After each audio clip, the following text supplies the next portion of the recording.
Councilmember Ferrer, are you with us? Perfect. I am. Ooh, all right. On our end, may we turn down the volume just a touch? All right, perfect.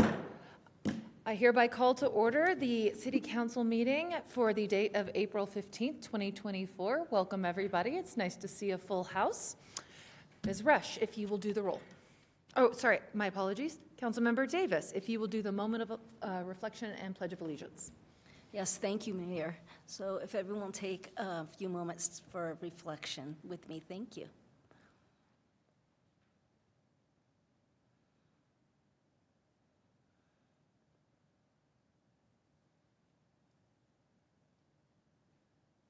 Now, if you will join Mayor and Council saying the Pledge of Allegiance.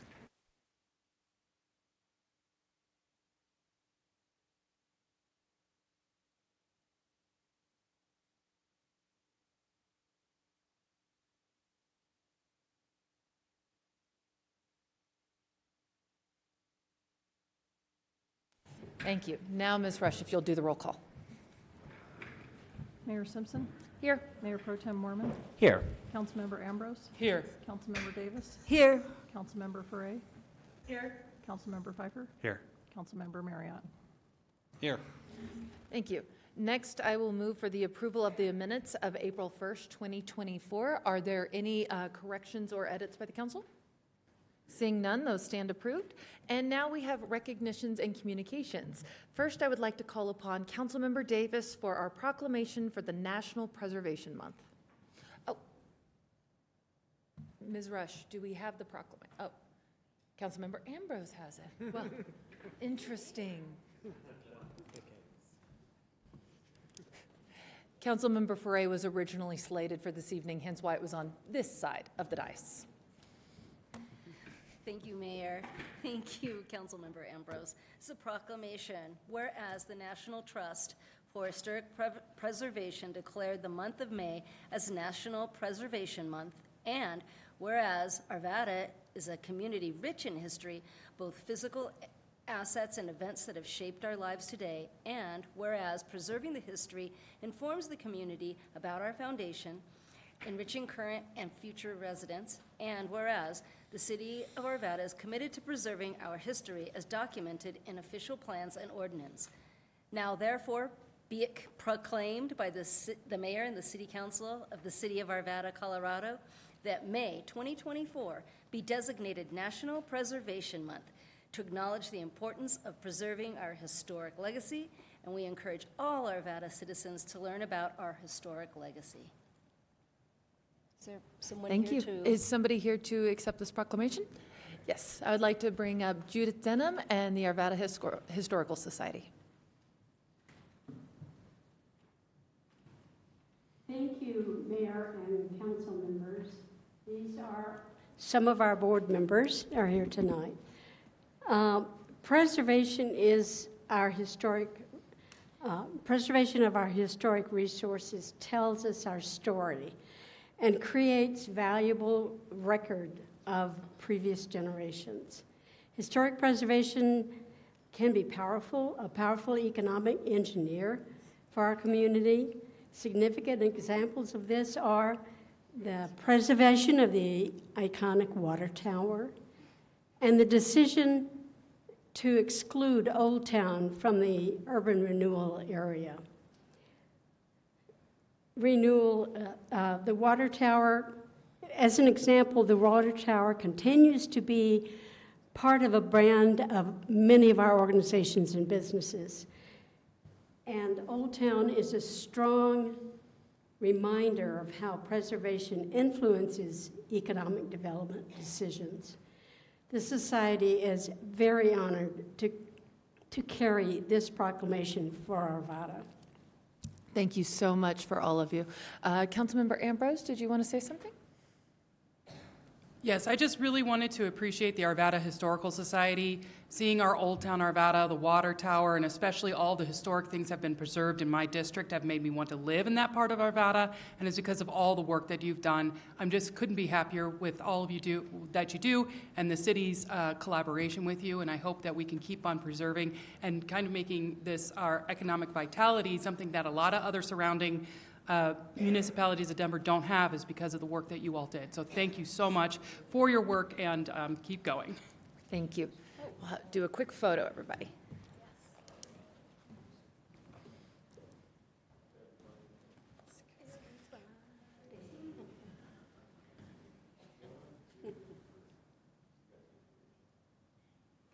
Really good.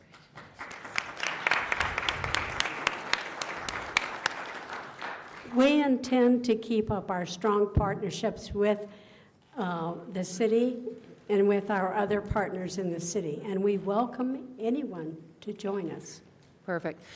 We certainly echo Councilmember and Councilmember Davis's remarks.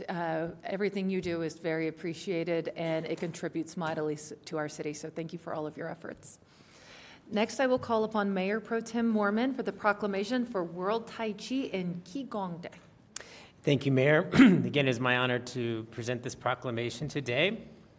Whereas World Tai Chi and Qigong Day is now celebrated in hundreds of cities and over 60 nations annually, and Tai Chi and Qigong, both traditional Chinese exercises, involve a series of mindful, relaxed movements and/or mind-body meditations, increasingly found to benefit many health issues for people of many fitness levels.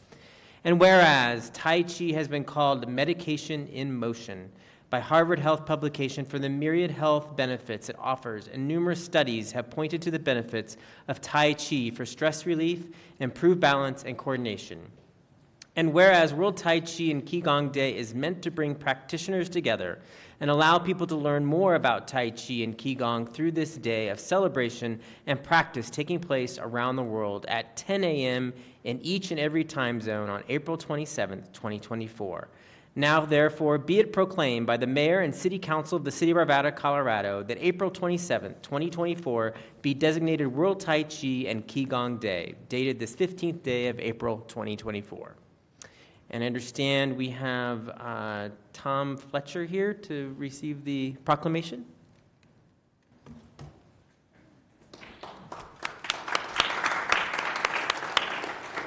Mr. Fletcher, if you'd like to make any comments?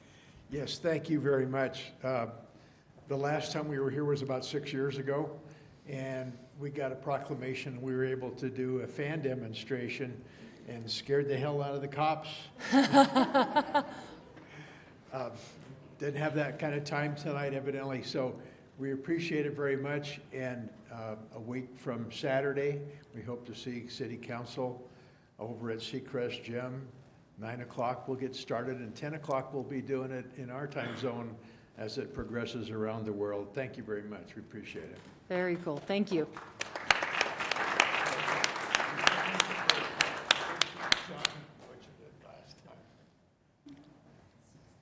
Thank you. Thank you. Appreciate your help. Thank you.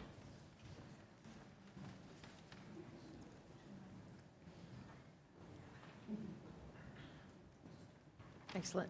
So next, we have a presentation on the 2023 year-end financial report. Mr. Brian Archer.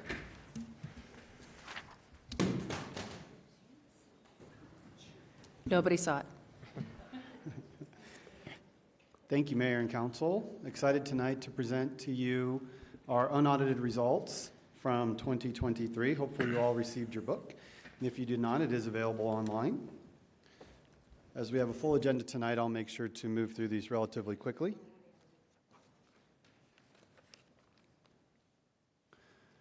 Overall, we ended the year positive on revenues, about 3% over budget, which is great news.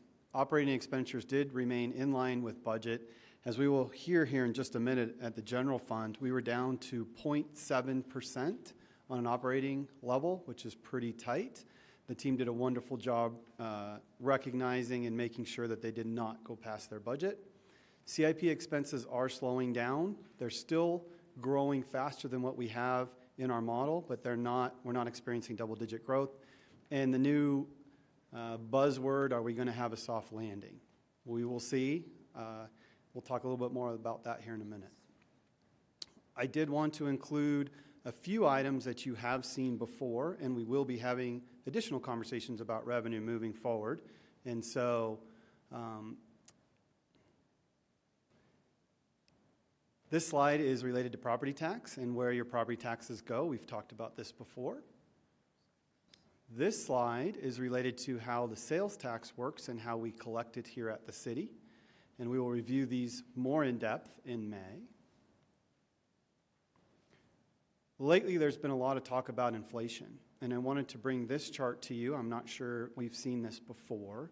A quick explanation. This is what inflation is made up of, predominantly services, goods, food, energy, and what the overall headline inflation number is a sum of all of those.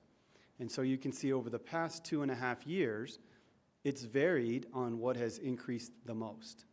But as you look at it today, inflation is down 3.4% compared to what it was just a year ago, over 6%, and at its height, over 9%. Again, mostly made up of growth in the service industry and a little bit in your food industry. Goods have been flat. Energy has actually been negative over the past year. So a chart we'll bring to you every so often, but just demonstration of how inflation affects us. Next is our famous 2- and 10-year yield curve chart, and you've heard me talk a lot about this. This is usually a forward looking that a recession is going to happen. Anytime the 2- and 10-year cross, you worry. That means you're getting paid more money if your investments are on the short term than if they're on the long term. In other words, you're getting a greater return having your investments only out 2 years versus 10. Why would that be the case? Usually that means that we're expecting interest rates to go down, which usually means that you're going to run into an inflation.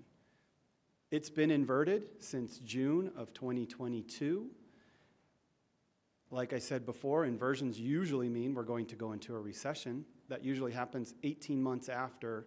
That would have been January of this year. That has not happened yet. Hopefully it will not, and we will see as we move forward. Finally, this chart is related to the council's required fund balance goal in the general fund. You require us to have a minimum of 17% reserves. As you can see on this chart, we're quite ahead of that. Again, this is a one-year look.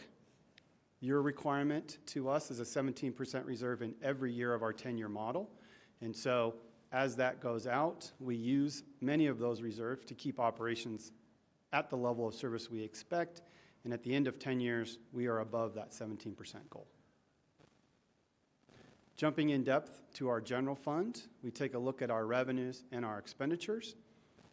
As I said earlier, overall revenue growth was 3% above budget. As you can see, positive in property tax, sales tax, general use tax, building revenues and interest revenue, negative in auto use and court revenues. Again, court is not a revenue generator for us, just reflecting that we are down year over year.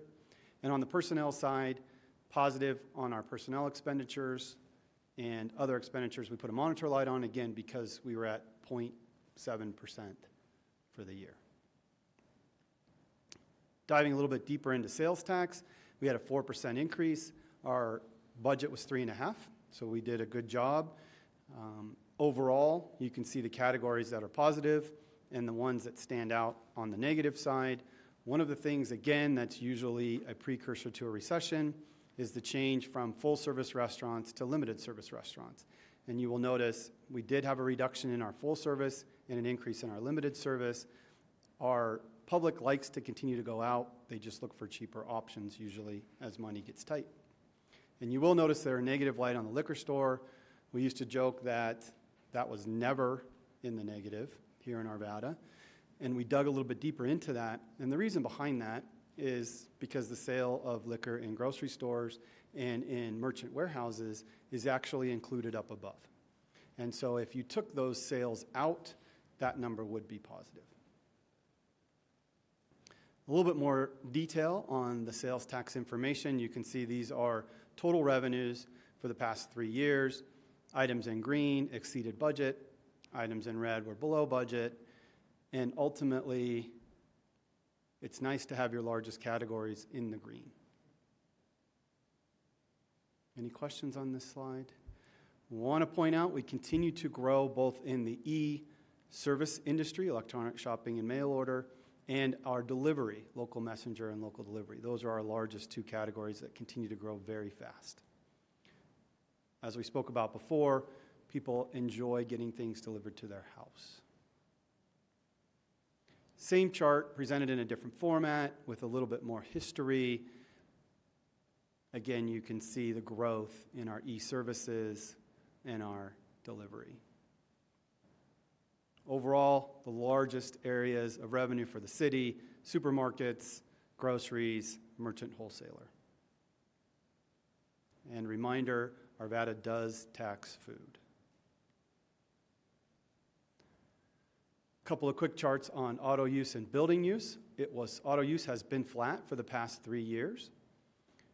This is a representation. Each box represents a month of the year, and you can see we've been flat. On general use, a similar story, a little bit of a decrease. At some times, this can represent businesses spending less on their internal product, not doing as much to grow their business, but a flat number like this does not lead us to that conclusion.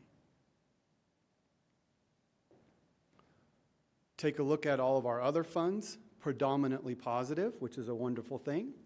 We did put a monitor light on our housing. The reason behind that is, like anything else, the costs to put people in housing and to support them is growing faster than the revenue we can bring in.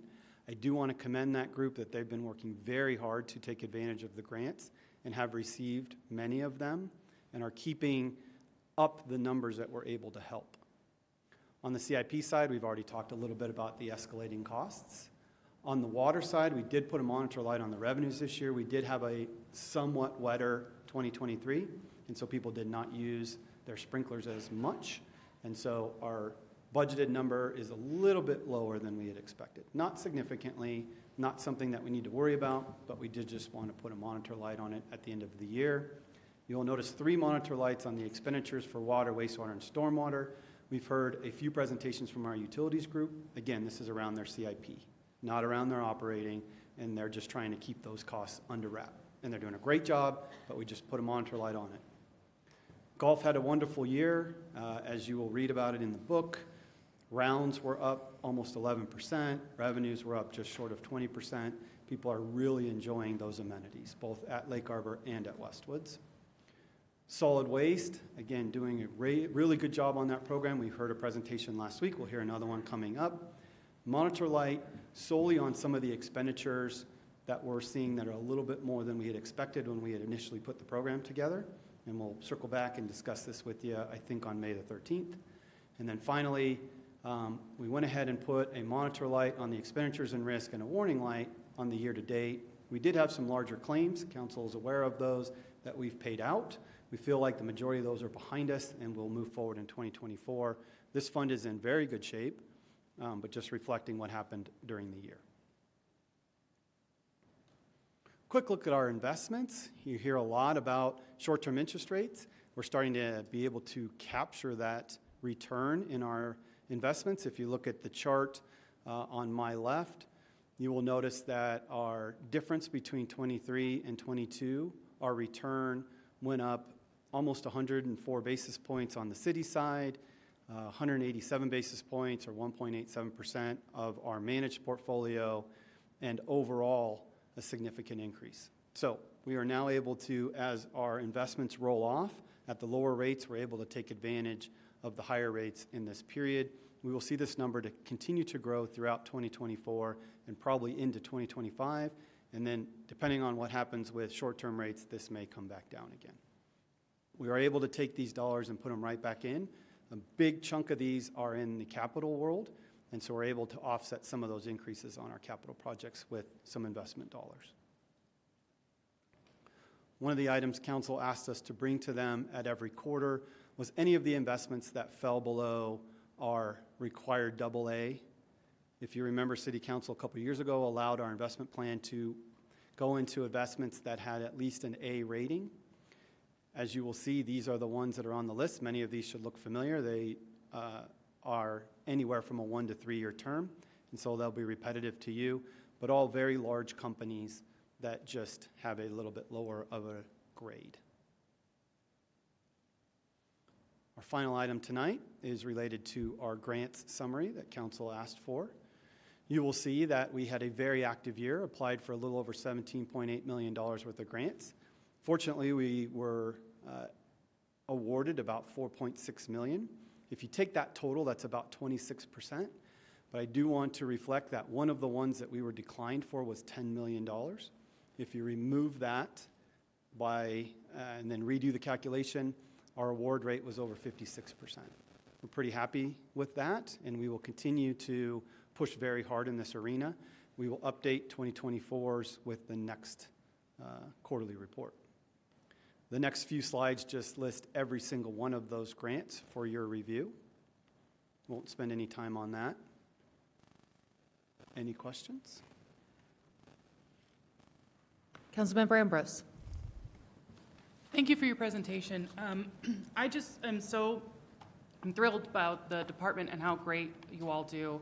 You know, coming from nonprofits and growing up in kind of like, I grew up in the military, so we always heard about the government spending on the $10,000 hammers and $25,000 toilet seats. That's why I really wanted to be on the audit committee.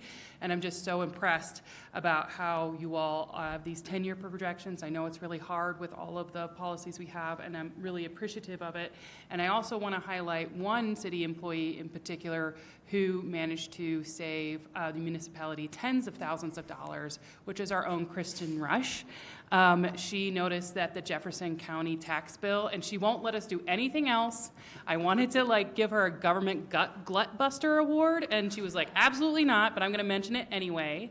But I'm just so grateful for your diligence, because she noticed when we got the bill, it was 157% more than what it normally is, and she wasn't like, well, I guess we got to pay it. She really looked into why was this so much, and corrected an error that the county then had to correct countywide that not only saved our municipality tens of thousands of dollars, but it saved countless, I mean, I guess you can count, but all the cities in the municipality, thousands of dollars as well. So really appreciate the work you do, and just wanted to highlight this example because it's not every day. Maybe it is for you, but I think for Kristen, it's not every day that you get to save the taxpayers, the city, tens of thousands of dollars, because I mean we all pay taxes, and it's important, and you want to know it's being spent well, it's being managed well, and when you suddenly get a bill that's 57% more than what you were expecting, that you look into it, right? So thank you so much, Kristen, for your professionalism and dedication, and I really appreciate it, and I wish you would let us do more.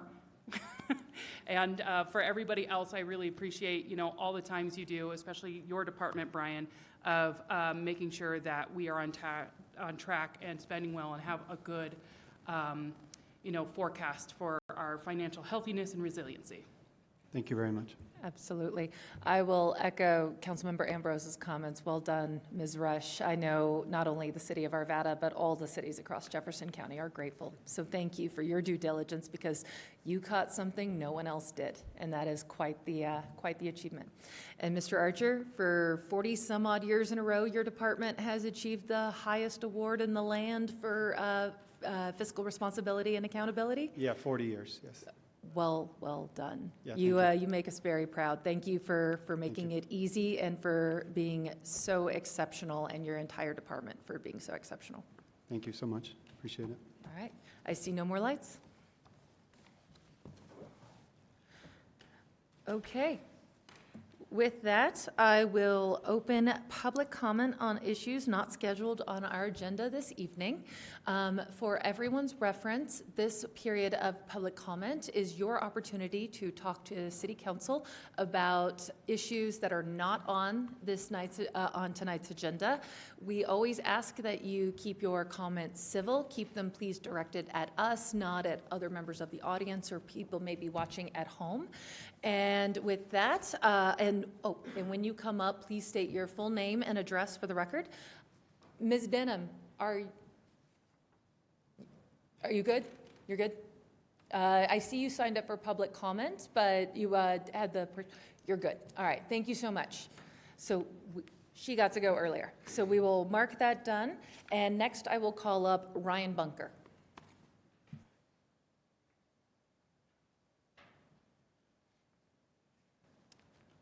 Hello, my name is Ryan Bunker. I live at 11530 West 70th Place, Unit F in Arvada.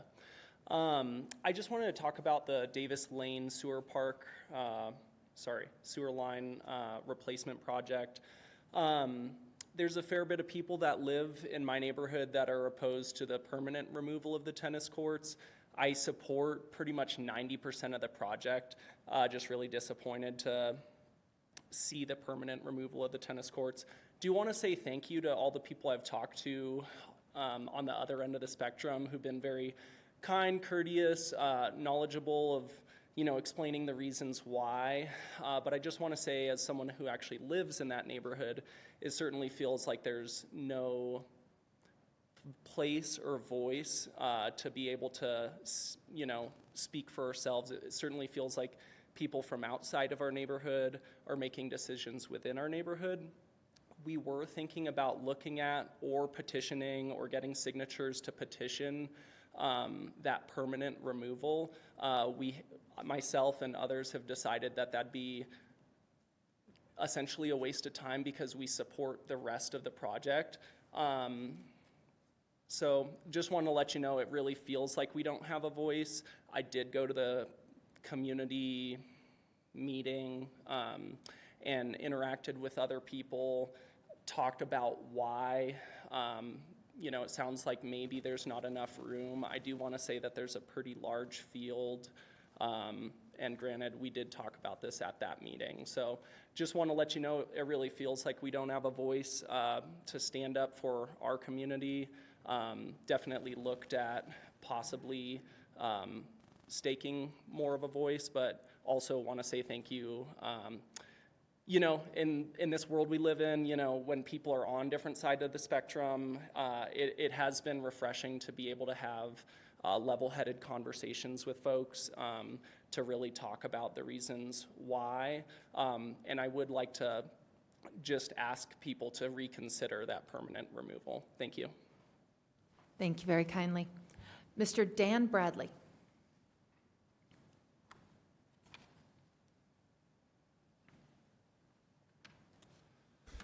I'm Dan Bradley at 8047 Field Court, Arvada. I've been a resident for over 40 years and in business in Arvada for over 40 years. I don't get involved in this kind of thing on a daily basis, but I've been reading and listening to a lot of information regarding the DEI agenda that the City Council's been addressing. I would like to know what person that I can send emails to get answers to a lot of questions that I have. There's at least another 12 people in this room that I know of that have those same concerns. I would like to somebody email me something or give me a name and address, et cetera, that I can start corresponding so I can get answers. Absolutely. We have your information. A member of our city team will be in contact with you and get you the appropriate contact. Thank you for your time. Absolutely. And finally, Mr. Jim Morgan.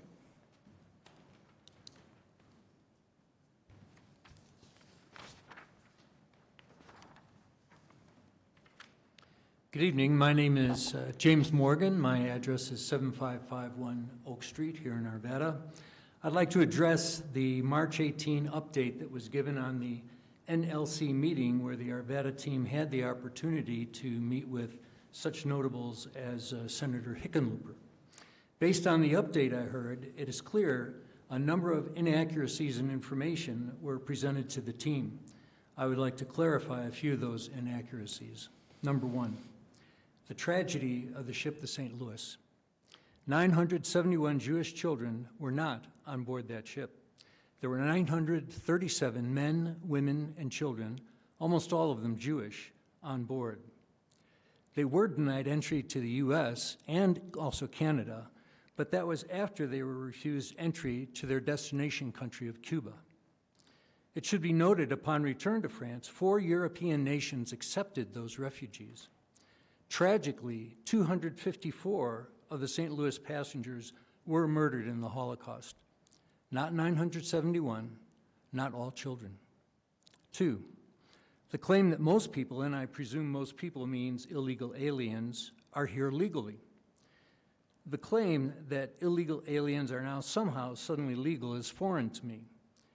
I would like to challenge whoever told you that to show in the Code of Federal Regulations, Title 8, Aliens and Nationality, where illegal aliens are somehow magically made legal. If you'd give me the name of the Hickenlooper staffer who told you those things, I would like to communicate with that person so that I could find out what their source information is. If I'm wrong, I would like to know. 3, the appropriate response to illegal immigration is tied up in Congress. That the border security bill is the answer to all our illegal immigration woes is simply not true. Enforcing the current laws is the first and primary answer. So what does this illegal alien discussion mean for Arvada? We need a resolution to reinforce the city government's commitment to ensuring financial solvency, ensuring taxpayer monies are expended wisely, ensuring a safe community, and ensuring the needs of the poor in Arvada are appropriately addressed rather than others. We accomplish those things not by giving support to illegal aliens, but by refusing to aid and abet illegal aliens. I will communicate more in detail. Thank you. Thank you very kindly for your remarks. All right, next I will open, is there anyone in chambers this evening who wishes to also give public comment who did not sign up in advance? Seeing none, Ms. Rush, do we have any on Zoom? All right, thank you. Then I will close the public comment portion of this evening's agenda and move us into new business. First is our consent agenda. On the consent agenda this evening, we have R24-039, a resolution accepting 2023 donations of ballistic armor to the Arvada Police Department, as well as R24-040, a resolution authorizing the submission of an application for the Outdoor Recreation Legacy Partnership Grant for improvements to Gold Strike Park. Councilmember Marriott. Sorry, I didn't push my button. Oh, sorry. All right. Well, Councilmember Marriott, could you still make a motion to adopt the consent agenda?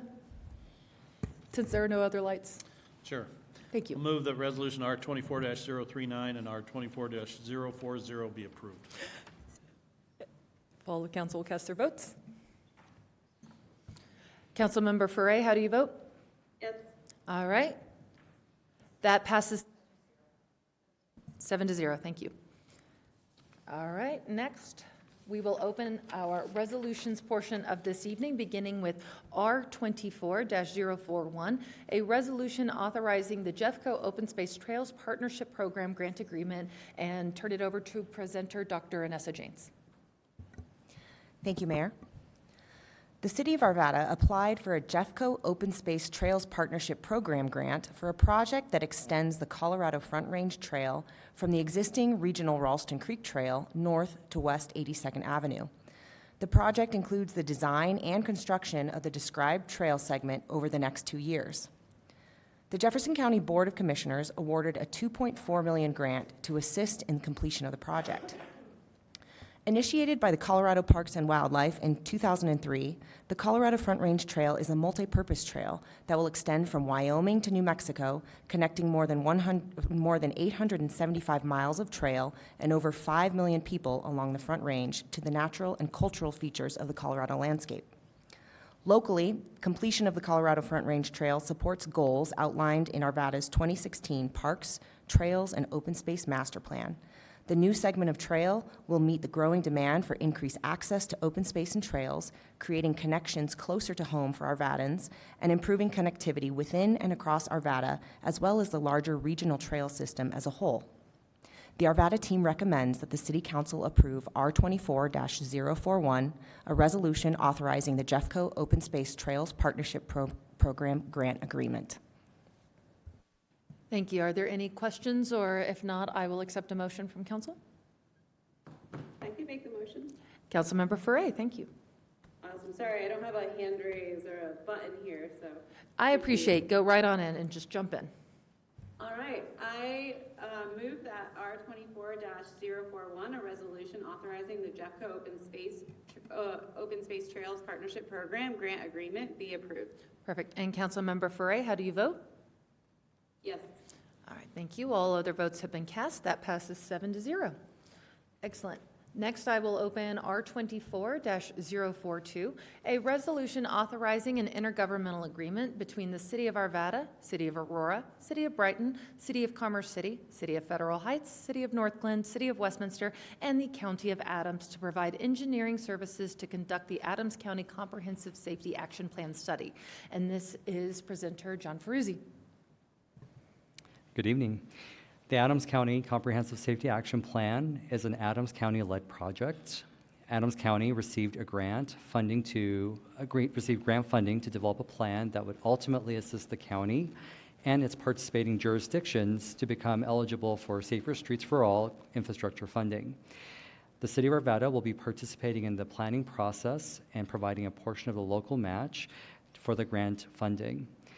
The Arvada team recommends that the City Council approve our 24-042 resolution with the participating jurisdictions to participate in the Adams County Comprehensive Safety Action Plan study. Perfect. Are there any questions or requests from council? Councilmember Marriott. I have a question. What's Arvada's share of this?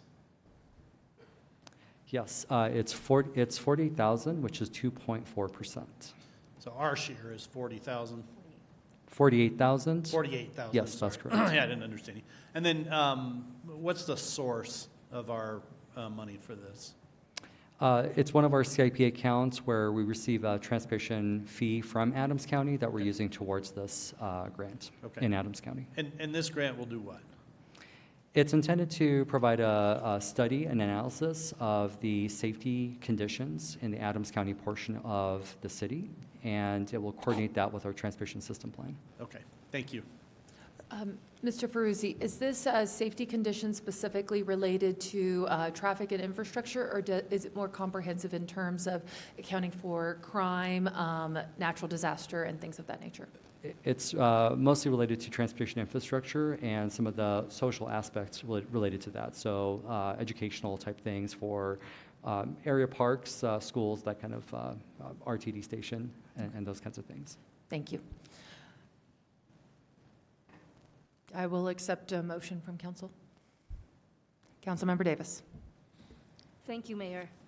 I make a motion that R 24-042, a resolution authorizing an intergovernmental agreement between the City of Arvada, the City of Aurora, City of Brighton, City of Commerce City, City of Federal Heights, City of North Glen, City of Westminster, and the County of Adams to provide engineering services to conduct the Adams County Comprehensive Safety Action Plan study. All right, if council will cast their votes. Councilmember Foray, how do you vote? Yes. All right. She said I motioned. Yes, she did. Just to be clear, I think you made a motion, but you didn't say whether the motion was to approve or reject. Motion to approve R 24-42. Thank you, Councilmember Marriott. All right, with that, that passes 7-0. Thank you. All right. Next, we open our last resolution of the evening, R 24-044, a resolution authorizing an intergovernmental agreement between the Colorado Department of Transportation and the City of Arvada regarding 64th Parkway improvements. And this goes to our presenter, Jenny Wolfschlag. I am happy to present this if we can go back and do the resolution before this one next. With apologies, you are absolutely correct. I missed our 24-043. So for 044, we are requesting approval of an intergovernmental agreement between the City of Arvada and the State of Colorado for 64th Parkway multimodal improvements. This project includes safety improvements at 5 intersections along 64th Parkway between Virgil Way and Highway 93. The project will connect to existing grade-separated trail crossings and provide enhanced at-grade crossings. Sidewalk will be installed along 64th to provide multimodal connection and ADA accessibility. So with that, the Arvada team recommends that City Council approve R24-044, a resolution authorizing an intergovernmental agreement between the Colorado Department of Transportation and the City of Arvada regarding the 64th Parkway multimodal improvements. Excellent. Are there any questions or actions from council? I can make the motion. Thank you, Councilmember Furray. Of course. I move that R24-043, a resolution authorizing intergovernmental agreement between the City of Arvada and Apex District relating to the stormwater. Oh, no, discharge. Councilmember Furray, apologies, I went out of order. We're on R24-044. Okay, all right. I thought that, all right, I'm on it. I move that R24-044, a resolution authorizing an intergovernmental agreement between the Colorado Department of Transportation and the City of Arvada regarding the 64th Parkway improvements be approved. Thank you. If council will cast their votes, Councilmember Furray, how do you vote? Yes. All right, that passes 7-0. And with sincere apologies, I will fully mea culpa here. I tick off items as we go down the agenda, and I accidentally ticked off one extra, so that was my mistake. Let's go back to R24-043, a resolution authorizing an intergovernmental agreement between the City of Arvada and Apex Parks and Recreation District relating to the stormwater discharges associated with municipal separate storm sewer systems general permit. Presenter Jacob Moyer. Good evening, Mayor, City Council. The City of Arvada holds a municipal separate storm sewer system permit, or MS4 permit, with the Colorado Department of Health and Environment, and this regulates pollution within the storm sewer system in accordance with the Federal Clean Water Act. The Apex Parks and Rec District owns and operates the Apex Center facility, which has a storm sewer system designed for a maximum daily user population of at least 1,000 people and constitutes what's known as a non-standard municipal separate storm sewer system, or non-standard MS4 permit through CDPHE. Historically, since 2003, Arvada has included the Apex Center in Arvada's general stormwater permit, which has been addressed through an intergovernmental agreement and has been renewed based on term limits of the agreements and updated permit coverage. Renewing this intergovernmental agreement would ensure that the Apex Parks and Recreation District is covered under Colorado Department of Public Health and Environment water quality permitting under Arvada's program, and we continue our cooperative partnership. The Arvada City team recommends that the City Council approve R24-043, a resolution authorizing an intergovernmental agreement between the City of Arvada and Apex Park and Recreation District relating to the stormwater discharges associated with municipal separate storm sewer systems general permit. Thank you very much, Mr. Moyer. Mayor Pro Tem Mormon. I would be happy to make the motion. Thank you. I see no other lights, no council questions. It's yours. I move that R24-043, a resolution authorizing an intergovernmental agreement between the City of Arvada and Apex Park and Recreation District relating to the stormwater discharges associated with municipal separate storm sewer systems general permit be approved. All right, council will cast their votes. Councilmember Furray, how do you vote? Yes. All right, that passes 7-0. Thank you so much, everybody. All right, we have no more resolutions this evening, so I will turn it over to Mayor Pro Tem Mormon for first reading. Thank you, Mayor. I move that CB 24-007, an ordinance authorizing an additional appropriation for fiscal year 2023, be approved on first reading, ordered, published in full, and a public hearing set for May 6, 2024 at 6:15 p.m. All right. Councilmember Davis and Councilmember Furray, how do you vote? Yes. That passes 7-0. Thank you. Next, we have our council appointments to boards and commissions. To begin this, we just go round robin. Councilmember Pfeiffer with the Arvada Arts and Culture Commission. Yeah, I move to appoint Mark Nelson and Kathy Moore to a 4-year term ending April 30th, 2028. I also move to appoint Nick Armstrong to an unexpired term ending April 30th, 2027. Should I break those out? Or do you want me to read the other one too? Okay. Yeah. Then I'll also move to reappoint Suzanne Eldenbogen and Heather Steffen and Kimberly Wagner to a 4-year term ending April 30th, 2028. All right, council will cast their votes. Councilmember Foray, how do you vote? Yes. All right, that passes 7-0. Thank you. Next, Councilmember Ambrose with the Arvada Urban Renewal Authority. I move to reappoint Tim Steinhaus to a 5-year term ending April 30th, 2029. All of council will cast their votes. Councilmember Pfeiffer. Quick question. Is that a mayor appointee on the urban renewal? Or am I getting that confused? I don't know, John. Isn't that a mayor appointee? I think you're correct. I think the mayor appoints that seat, and the council should ratify it. Ratify, correct. I would agree with that. I believe that is how it's written. Okay, perfect. Then I move to appoint Tim Steinhaus to a 5-year term ending April 30th, 2029. And then before you vote, I think, Bob, you'll move to ratify. Ratify. Or, yeah, you're going to... Councilmember Ambrose moved to ratify. I move to ratify the mayor's appointment. Thank you. Councilmember Foray, how do you vote? Yes. All right, that passes 7-0. Thank you. All right, and Councilmember Foray, you have Arvada Festivals. All right, I move to appoint Brett Medina, Whitney Ayer, Andy Scott, David Vega, Paul Crowley, and Amy Williams to 3-year terms ending April 30th, 2027.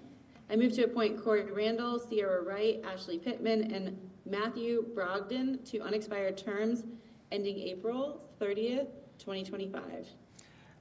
I also move to reappoint Michael Bozeman, Lisa Garza, Ethan Lutz, and Barrett Wolf to 3-year terms ending April 30th, 2027. Perfect. The fall of council will cast their votes. Councilmember Foray, how do you vote? Yes. Thank you. That passes 7-0. Next, we have Mayor Pro Tim Mormon, Building Code Advisory Board. Thank you, Mayor. I move to reappoint John Blake Tomlinson to a 3-year term ending April 30th, 2027. Councilmember Foray, how do you vote? Yes. That passes 7-0. Thank you very much. Next, we Councilmember Davis, Design Review Advisory Committee. Thank you, Mayor. I move to reappoint William Cheever, Scott Spears, and Daniel Voithman to 3-year terms ending April 30th, 2027. Perfect. Councilmember Foray, how do you vote? Yes. All right, thank you very much. That passes 7-0. Next, we have Councilmember Marriott, Human Services Advisory Committee. Move to appoint Whistler Yakison to an unexpired term ending April 30th, 2025. And I move to reappoint Keisha Givner, Melissa Jameson, and Robert Slade to 3-year terms ending April 30th, 2027. All right. Thank you. Councilmember Foray, how do you vote? Yes. That passes 7-0. Thank you. Councilmember Pfeiffer, back to you with Parks Advisory Committee. I move to appoint Elizabeth Faircloth, Abigail Griffith, Sarah Ruin, Hannah Zakal, and Ted Harburg to a 3-year term ending April 30th, 2027. I move to appoint Greg Miller to an unexpired term ending April 30, 2026. I also move to reappoint Jackie Marquise to a 3-year term ending April 30th, 2027. Thank you. Councilmember Foray, how do you vote? Yes. Thank you. That passes 7-0. Next, we have Planning Commission. Councilmember Ambrose. I move to reappoint Tom Aljanovich to a 4-year term ending April 30th, 2028. Thank you. Well done pronouncing the last name. Councilmember Foray, how do you vote? Yes. That passes 7-0. Thank you all. Councilmember Foray, Police Pension Board. All right, police pension. I move to reappoint Tim Collins to a 3-year term ending April 30th, 2027. And I vote yes. Thank you. That passes 7-0. Thank you. Mayor Pro Tim Mormon, Sustainability Advisory Committee. Thank you, Mayor. I move to appoint Mark Jelinski, Emma Boff, and Michelle Martin to the Sustainability Advisory Committee to 3-year terms ending April 30th, 2027. I move to appoint Aaron Coffeen and Crystal Morey to unexpired terms ending April 30th, 2026. And I move to reappoint Harriet Hall, Alex Prey, and Kia Ruiz to 3-year terms ending April 30th, 2027. Councilmember Foray, how do you vote? Yes. All right. That passes 7-0. Thank you.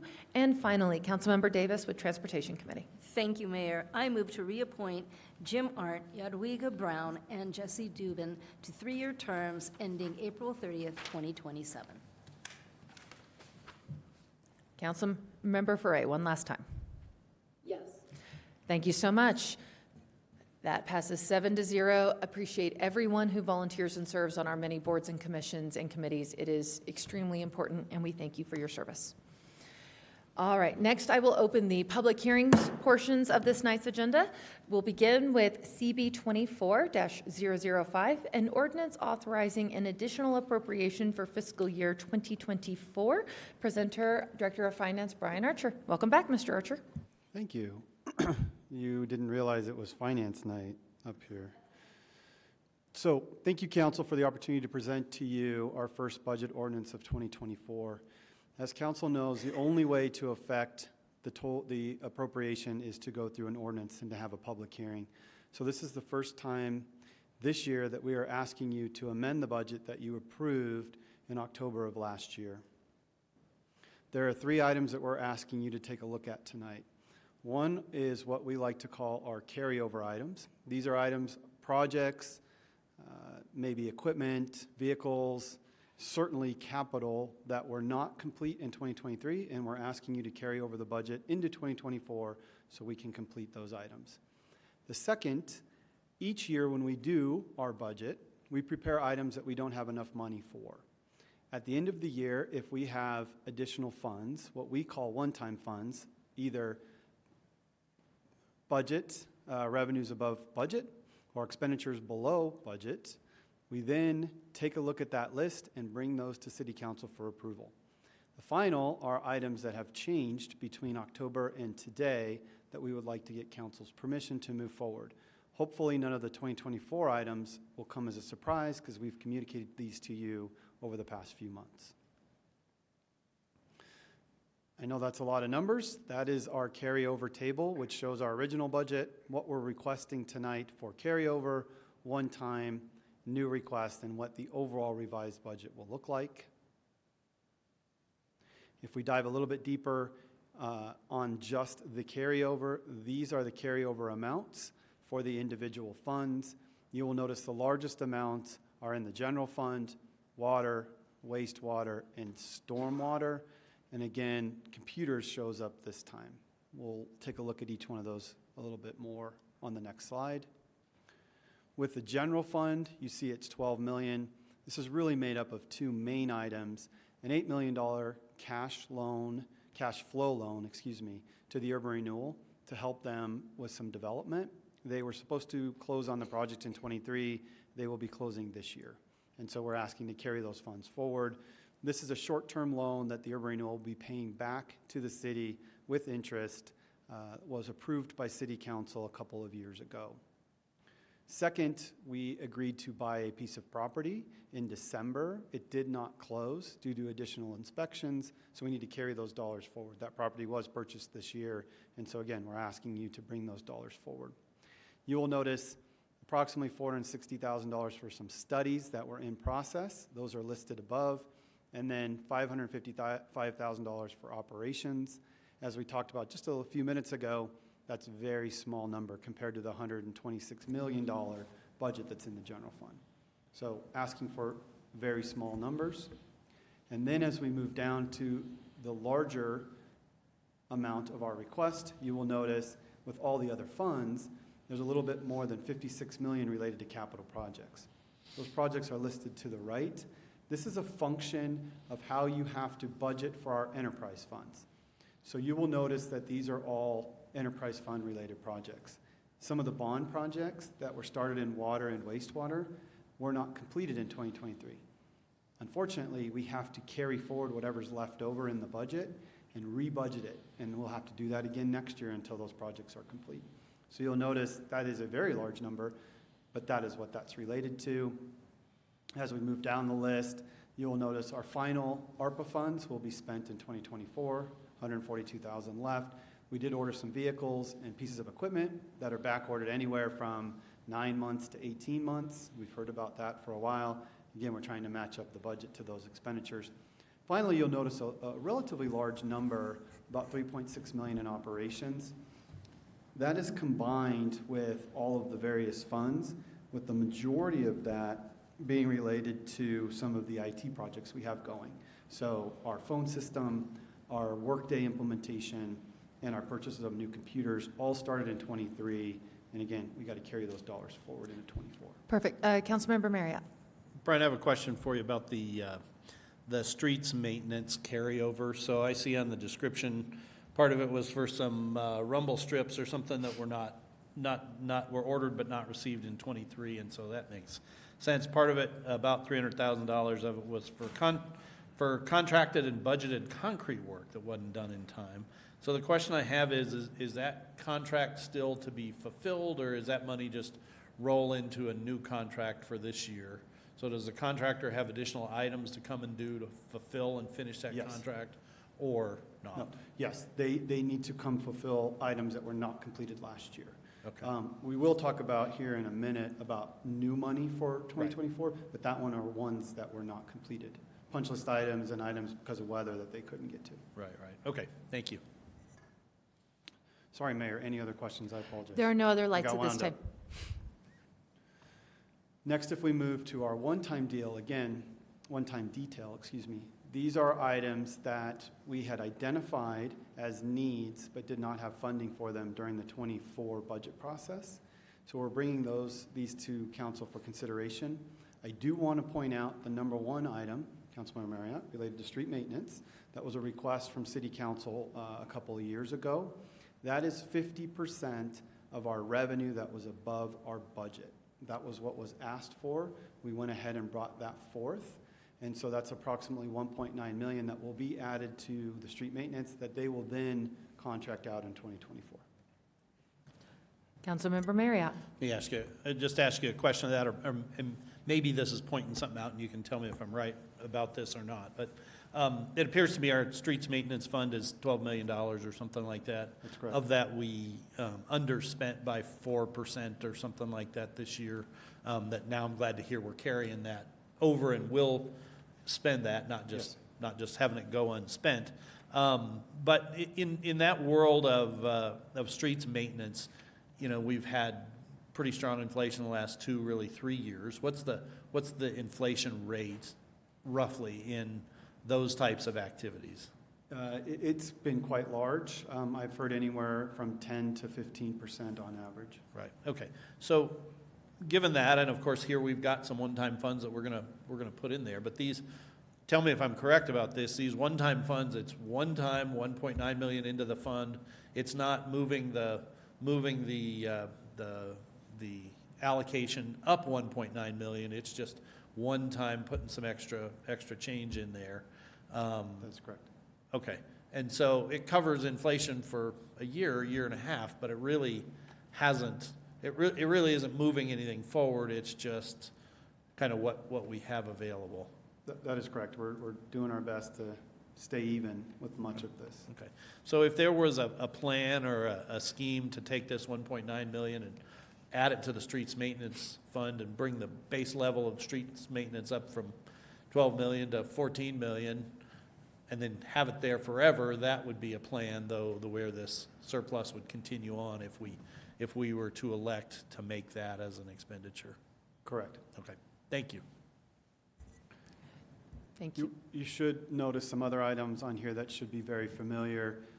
Do want to point out that the majority of these items are in process, and we'll be able to use these funds to complete them. Then the final piece of the presentation tonight is related to new requests. You will notice again that we have some relatively large numbers on here, but I'd like to take the opportunity to walk through them quickly. If you sum all of those items, you will see again, the majority are related to capital projects. We do have what we have called personnel adjustments, and really these are movements between our general fund and our enterprise funds on where people live. This is a budgeting item. This is not increased dollars. It's just when you move money from one fund to the other, you have to ask permission to spend it when it lands in that next fund. We are putting additional money aside to replace our evidence storage. You've heard from PD that is a need that's been around for many years, and we feel like we've identified the funding and we're going to get to move forward with that. You will notice the street maintenance dollars rebudgeted here, and then some identification of some money related to water line replacement and the trunk line. These are grants received, and that we, again, are asking permission to put those dollars to use. Absolutely. Councilmember Ambrose. This is just a small thing. Is this slide titled correctly?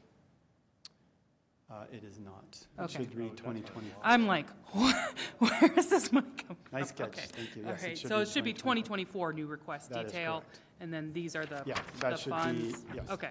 Thank you for that, and I apologize for that mistake.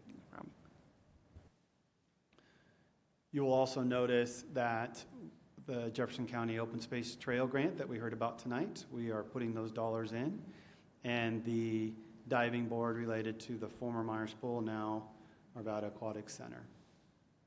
We also, in our CIP each year, receive reoccurring dollars, park development fees, land dedicated funds, 3 cents per thousand funds, transportation tax, et cetera, that we budget and then put those dollars to use. And finally, we talked earlier about our interest revenue. We have additional funds in our CIP, approximately $1.8 million, that we are then asking to add to various projects inside our CIP. Councilmember Pfeiffer. Okay, sorry, Brian. You're good. I'm having a moment. Are we double dipping the street maintenance? I think the title is getting, is it 23 is the incorrect, or is the whole title wrong? Because The title should read 2024 new requests. so you showed 1.9 as part of the one-time funds, and you're Yes. also showing an additional 1.9 as well in new So- requests? Yes. So that means you're putting 3.8 million into, see? No. This is the challenge with moving dollars from one fund to another. So the 1.9 is one time coming out of our general fund. When we transfer it over to our streets fund, we have to ask permission to spend it. So even though the revenue is there, we are coming to council saying, can you please add an additional 1.9 million in our streets fund and let us spend those dollars? It looks like we're doubling it. If you remember, this drove Councilmember Dyer crazy. Yeah, that's what I was wondering. I was starting to have a headache from him. So this is the whole debits and credits out of Yes. one fund into another? You got it. All right. So it does look like we're doubling it, but we are not. Thank you.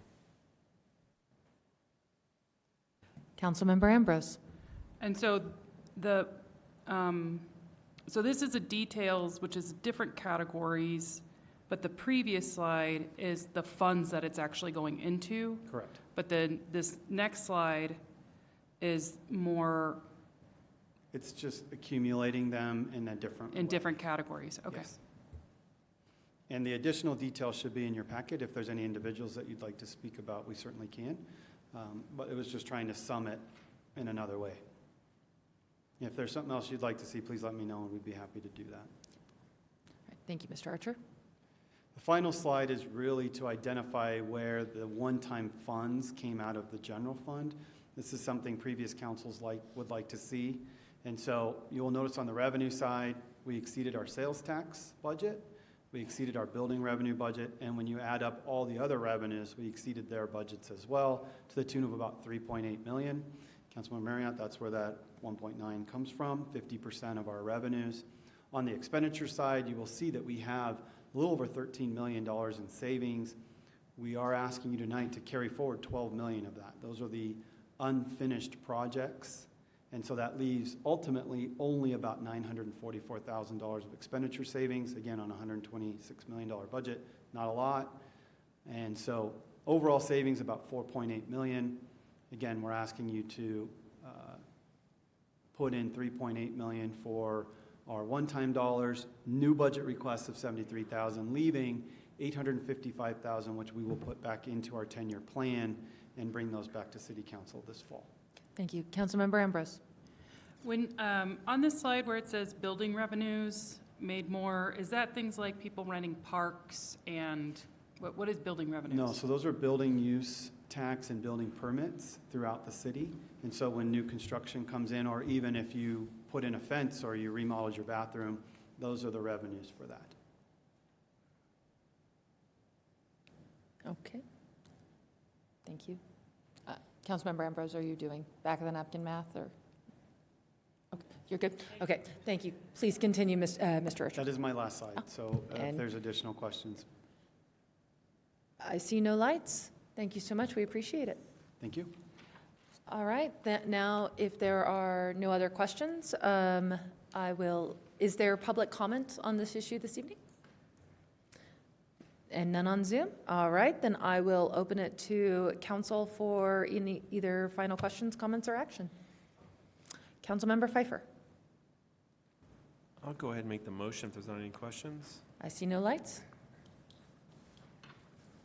I'm scrolling still.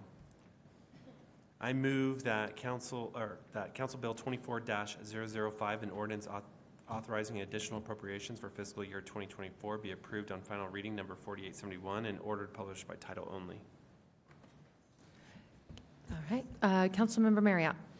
Yeah, I just want to make a comment. So I think this amendment to our budget, I don't see anything on there that's wrong, but it does point out a structural problem that we have, and that is we do roughly about 60% of the streets maintenance that we should be doing. And I think it's a really good policy that we do take half of any possible one-time funds and put them towards streets maintenance. However, I think it's a very small Band-Aid on a very big shortfall.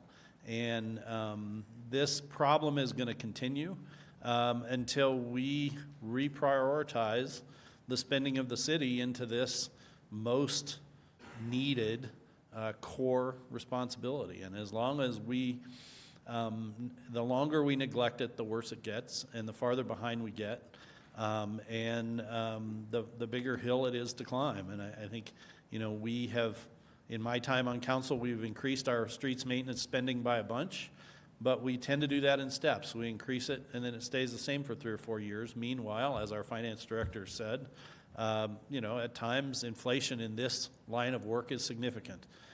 8, 10%, 12%, 15%, who knows? But it's not nothing. We know that. And when we have the same expenditure in that fund for 2 or 3 years in a row, we really go backwards by significant dollars.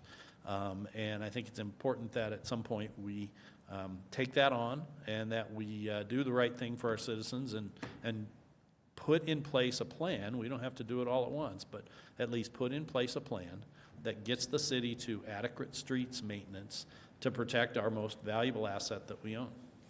Thank you, Councilmember Marriott. Councilmember Foray. Hi, I just wanted to clarify that we talked about not making the 50% just for street maintenance, but for transportation. Ms. Gillis? It's currently going into street maintenance, which covers the entire street curb gutter sidewalk, that whole fund as far as what goes in, but it is not intended right now to be spent on anything other than that. Okay, I recall us having a discussion just a few times with council about expanding that out to make sure it incorporates all forms of transportation and transportation maintenance, not just specifically for streets. Correct me if I'm wrong, other council members, but I thought that we discussed expanding that out to make it encompassing of all transportation modalities. Councilmember Marriott, you would like to respond? Yeah, I have no recollection of those conversations at all. I think it would be appropriate for us to have those conversations, at the appropriate time in the appropriate format, but I don't recall them ever in the past. I do recall, however, the council putting in place the policy that half of any one-time funds would go into the dedicated separate streets maintenance fund, which is what's happening here. Councilmember Pfeiffer. Yeah, I do recall Councilmember Frey's comments about us talking about transportation, not necessarily in the context, I don't recall if it was around the one-time funding, but there is merit to the discussion further because, we still have an $80 million sidewalk problem that's out there, and that's just one mode. So I do think, like John said, or Councilmember Marriott said, is maybe at the right forum we can kind of talk about that and put that on a future agenda about better earmarking of one-time funds with all modes of transportation. Respectfully, Ms. Gillis, I believe we have a conversation coming up in May regarding some of these topics, and council can prioritize some of this during those conversations. Absolutely, and this will come forth too as far as the budget proposal. So there is that, and I apologize if I missed council direction to do that differently, but the way that this has been proposed is following what I believe the direction was that I heard. Happy to engage in the discussion. Okay. All right, thank you.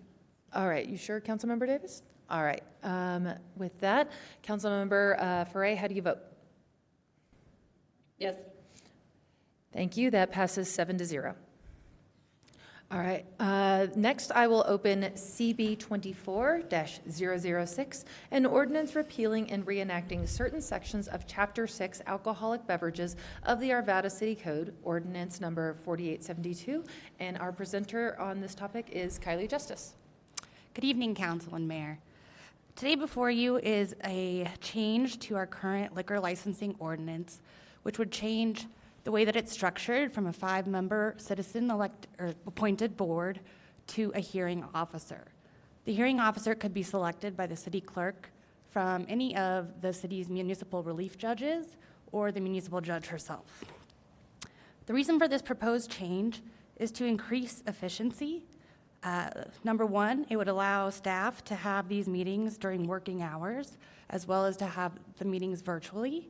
Number two, it will reduce the city's resources spent on these meetings. Currently, we pay each of the 5 members of the board $75 per meeting for the board.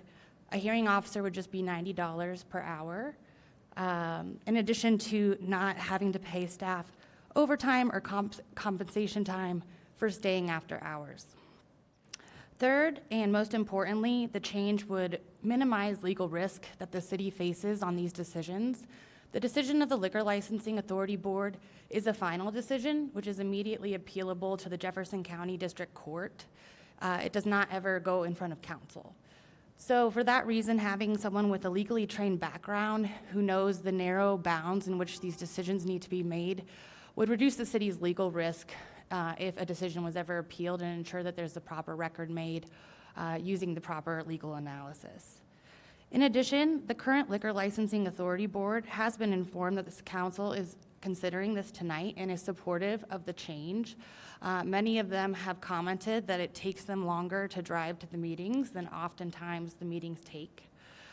In addition, the clerk's office is supportive of the change as it would reduce the amount of time for recruitment and ensure consistent decisions, as well as reduce staff hours for these licenses.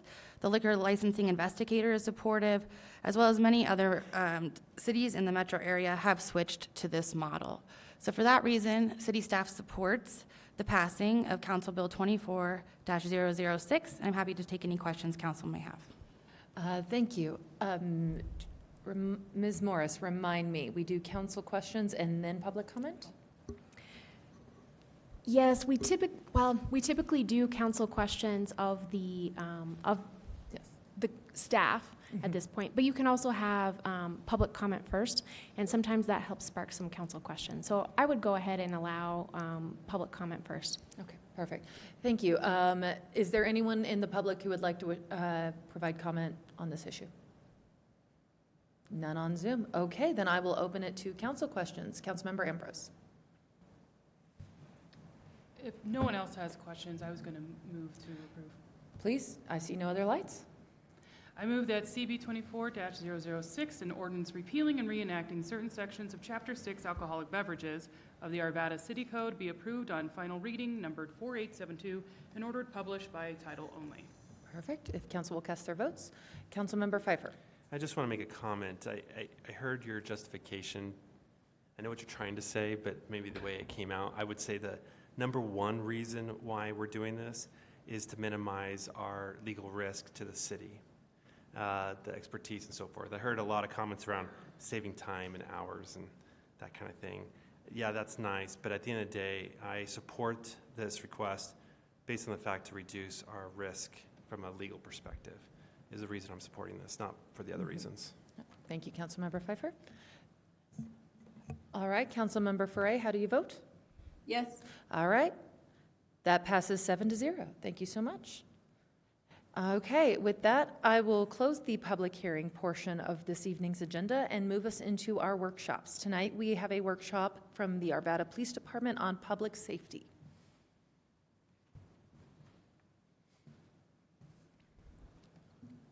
Good evening, Mayor, members of council. I'm Ed Brady, Chief of Police with the Arvada Police Department. I'm here alongside with several of my commanders who will be presenting this evening as well. I'll turn it over to them in just a few slides, but I'll get it kicked off here. If you've been in our police department, you've seen our mission statement and values on our walls. Our mission and values are reinforced in our training, our onboarding, and I believe we live these every day. They're respect for the law, our community, and one another, dedication to service and professionalism, responsibility for public safety and ethical conduct, and we always strive for excellence. Our police department is made up of over 250 employees. We have 2 divisions that are led by 2 deputy chiefs that have been with us for about a year now.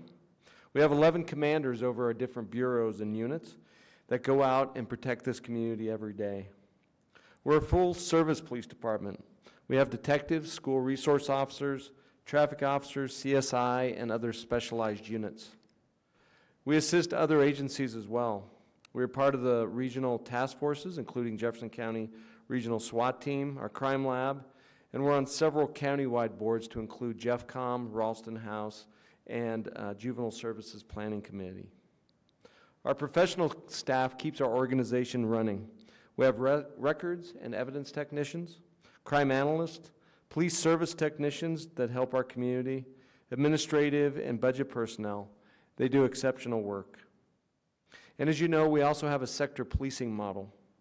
This model was implemented over 10 years ago by then Chief Wick to really put us in the natural neighborhoods that exist within our community. It moves the PD from a macro level of policing down to a micro level of policing. And we're able to put the hands and decisions at the lowest level who are really dealing with the issues in our officers and their leadership.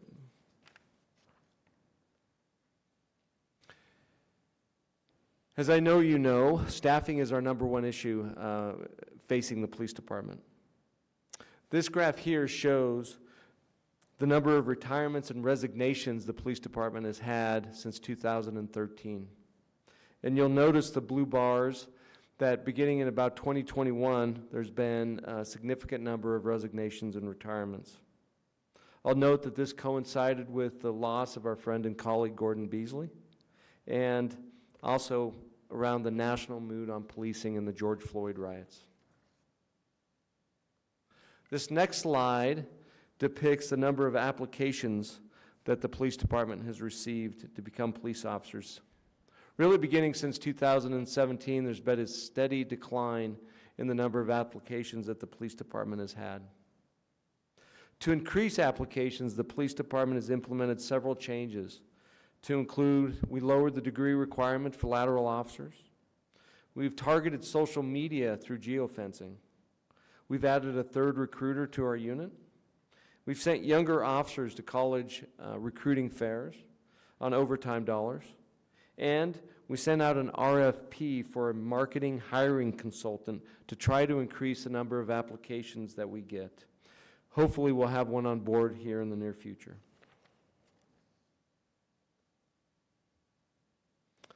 I know that you're all very familiar with the budget, so I don't plan on going over the budget in whole. The city will have budget presentations later in the year. But I want to highlight a few things. First is our grant funding. We have a business analyst, Bridget Roberts, who's in the audience here tonight, who does an exceptional job in obtaining grants for us. In 2023, the police department received over $650,000 in grants. This included $50,000 for camp cleanups, money for training, investigations equipment, canine vests, victim assistance funds, ballistic vests, and geofencing. In 2024, we've already received $137,000 in grant funding, and I think you're aware that our co-responder unit is completely paid for by grant funding. That will be again awarded in July. While we haven't received that, we have no reason to believe that we won't. And that pays for 2 mental health co-responders in addition to a one case manager. But the police department is also seeing an increase in costs for equipment, technology, and services. As in all areas of society, as I think we've heard earlier, things are getting more expensive. Our body armor has increased by 24% since 2020. Uniforms have increased by 13%. Flashlights have increased by 12%. We've been seeing increases at the county level. Jail warrant transports went up 40% from 2021. Our crime lab contributions have increased by 24%. Our juvenile assessment center has increased by 14%. Our training facilities increased by 12%. And victim outreach, which provides assistance to those victims in our community, has doubled from $214,000 a year to $427,000 per year. We've also seen increases in technology costs. Our ticket writing company has increased by 30%, our crime intel has increased, and our equipment for fingerprinting and interviewing equipment has increased by more than $62,000. Coupled with those increases are the costs of unfunded mandates through the state. Senate Bill 217 has required body-worn cameras, which has increased the cost of the PD budget by over $500,000.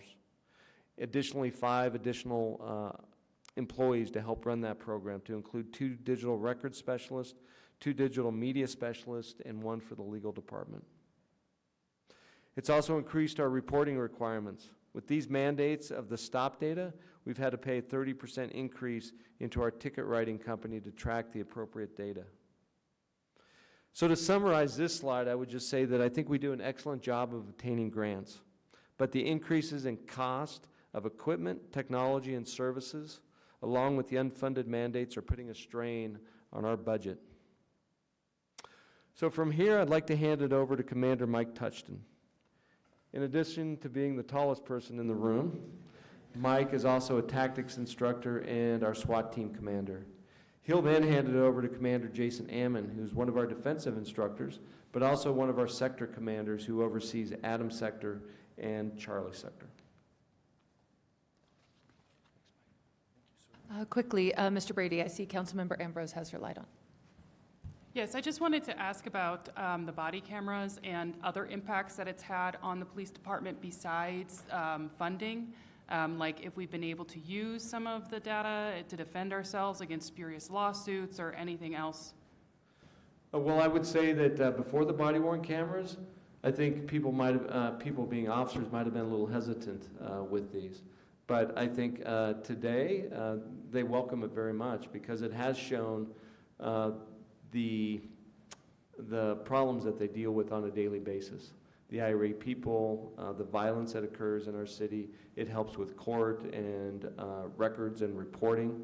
And so there are a lot of benefits behind it. Don't get me wrong. I didn't know if I was going to be a supporter at the beginning, but it has proven to be a valuable tool. Unfortunately, it's a very it costs a lot of money to run that program. Thank you. I just wanted to know if there was any other impacts besides financial to it, because obviously it being unfunded is a huge problem, but wanted to know if it also was, glitchy and didn't really do anything well, or if there was any other Our impacts. body-worn cameras are through a company named Axon, and they do an excellent job in police technology. And so it is able to capture what our officers are dealing with on a daily basis. Thank you. All right. Thank you, Commander Brady. Thanks for the introduction, Chief. I'm Mike Touchton. I've been with the police department for 25 years, going on 26, and I'm really excited to get a chance to finally come up and talk to the City Council. So we're going to go forward. I'm going to go over some crime data, statistics and trends, things that we all kind of feel, but now we're going to put some numbers to them. We decided before putting this all together that we had kind of pulled some data from 2019 because it was before COVID, before some of the, issues that societies have seen, and it was give us maybe some better numbers. So if you look at some of that data, you're going to see that our arrests are down, calls for service are down. There might be a number of things that we've done since 2019 to create less calls for service for individual police officers on the street. We have, online reporting. Our co-responder program is taking a lot of those mental health calls for us instead of a police officer going down there. And there may just be a little bit of crime fatigue where people just aren't reporting everything, but we have seen a drop a little bit from about 3,000 calls for service from 2019 to 2023. As we go down, looking at specific crime rates on persons crimes, assaults, robberies, and sex assaults, those are trending down since 2021. We've had a bit of a drop there.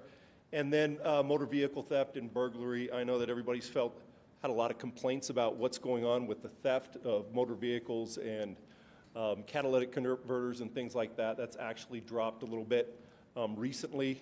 We've seen some movement on the criminal justice system towards those types of crimes. We're still seeing a gain, though, a trend up in crimes against society, those drug offenses, disorderly conduct.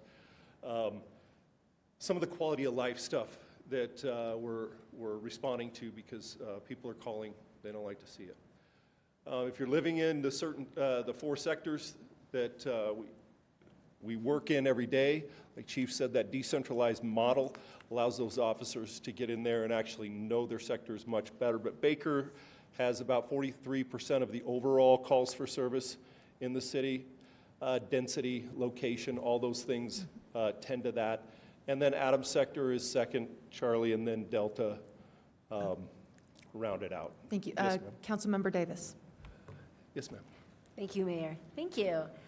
The geographical analysis, part of my support for the DEI and A measures that the city has taken on is to address equity across the city, and especially in certain areas like policing. So in 43% in the Baker versus 7% in Delta, what are the highest number of crimes in each of those? And then if you had to put a monetary number, which this might not be your area of expertise, just seeing what you're seeing, what are you seeing in both of those 7% versus 43%?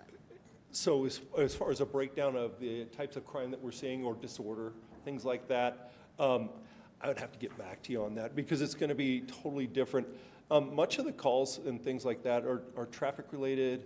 They are citizen contacts. We have a lot of the big box stores, things like that within Baker, where the theft issues and things like that. You move out west and there's fewer of those issues and there's not as much density. So if you look at all of our multifamily housing, you're going to get more calls for service because I hear the things that are going on next door. So these sector commanders who kind of dig into a lot of that crime data and in our crime analysis could get you some more information on that at a later time. Be happy to get it sent to you. Okay? Thank you. Councilmember Ambrose.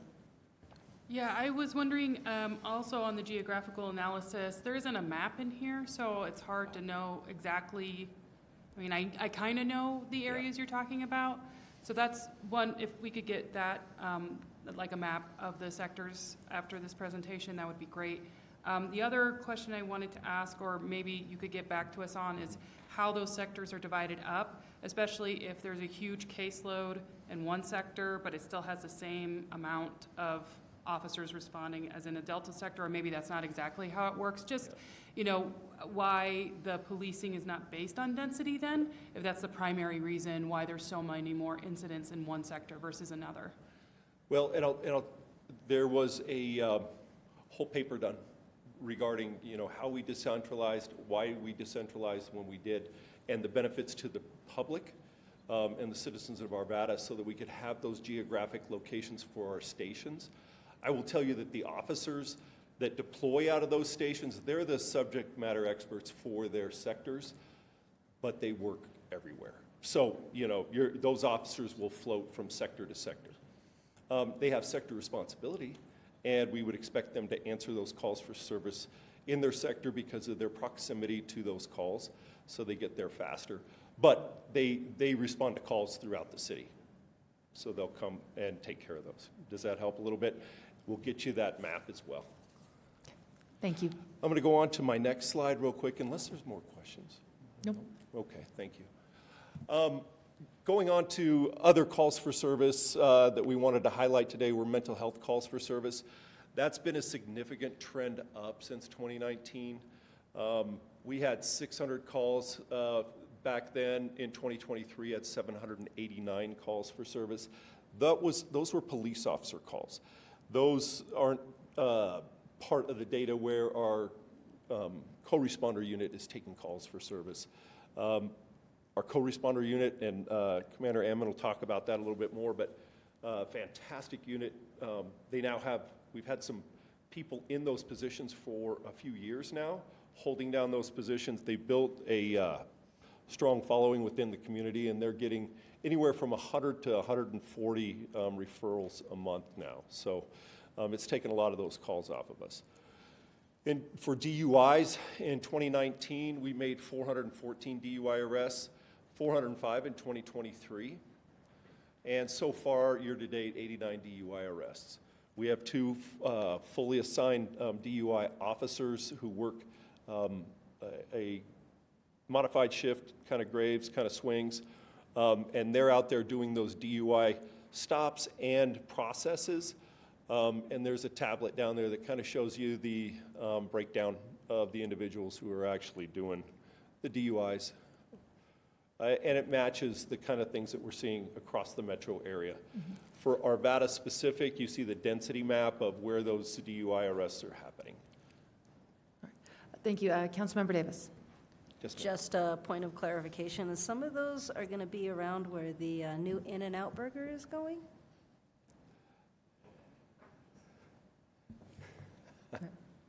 Thank you. Yeah, we have a lot of traffic going through there. A lot of places to go. So Chief talked about this, our technology and equipment, the things that we're proud of, the things that we have employed, not only the equipment itself, but the individuals that run that equipment, that are subject matter experts in its deployment and use. We have any number of mapping softwares, but we can deploy it by drone or on the ground with our scanners and things like that. We have the drone program that also is dual duty. I use it for the SWAT team all the time for overhead watch, to watch things as they're happening, so I have situational awareness from the command post. But this is also meeting the expectation of not only the citizens, but our criminal justice system. It's a little bit of the CSI effect, where people want to see the evidence that you brought. They want to know where it came from. They want to know there's fidelity in that evidence. And whether it's body cam, that is a heavy pusher towards, substantiating the justification of the things that we've done, or what people have said to us. It's all stuff that we're collecting and we're presenting it in our cases, so we have the best criminal case going forward. It takes time. It takes a lot of manpower and training. So We've divided some of these things up where we've taken on groups or membership with other groups in the county, or even with our federal government in some capacities with drug interdiction and things like that.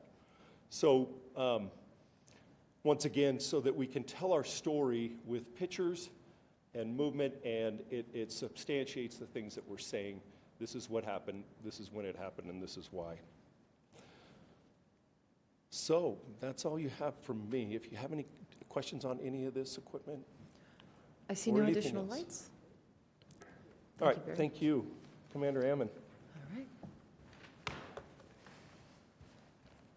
Good evening. Thanks for your time.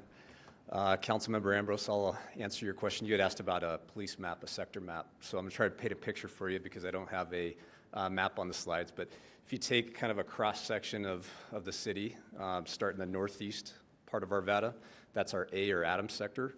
And then work clockwise, and you go B, southeast, C, southwest, and then D, northwest. So hopefully that helps. All right. So the first couple of topics I wanted to talk to you about, I think, really dives into the culture of the Arvada Police Department. This is, to me, what separates Arvada from other police agencies.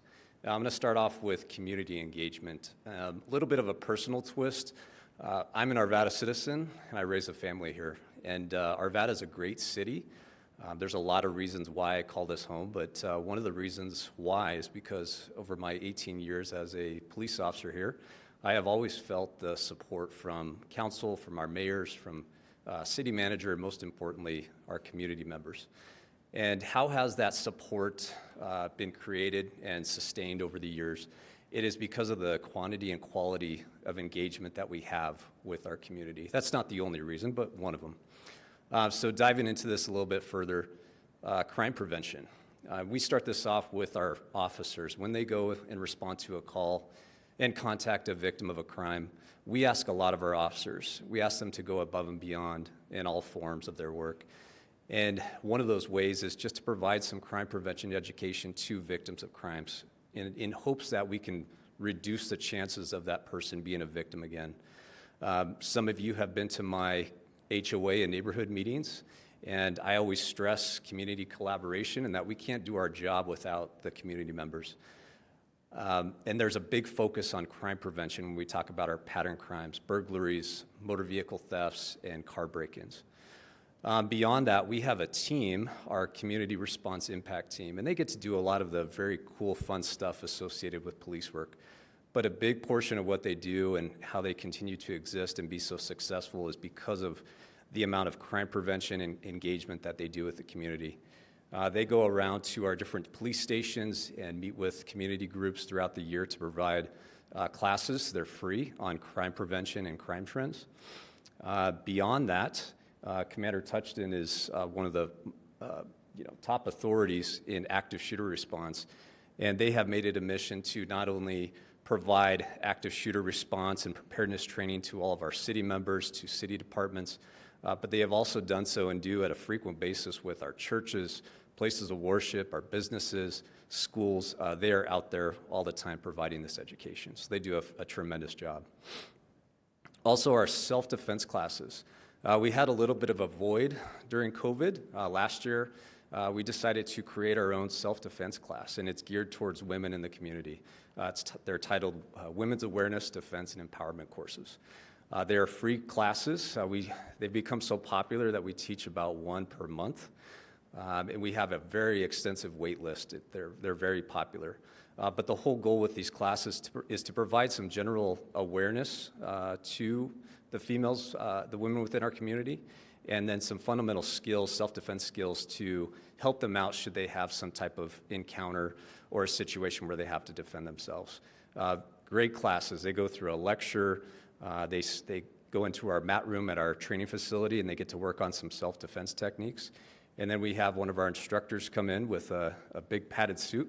They look like a Michelin man. And they put them through some realistic training situations so that they can see those techniques and the success and build some confidence as they move forward. You've heard some mention about our sector policing strategy.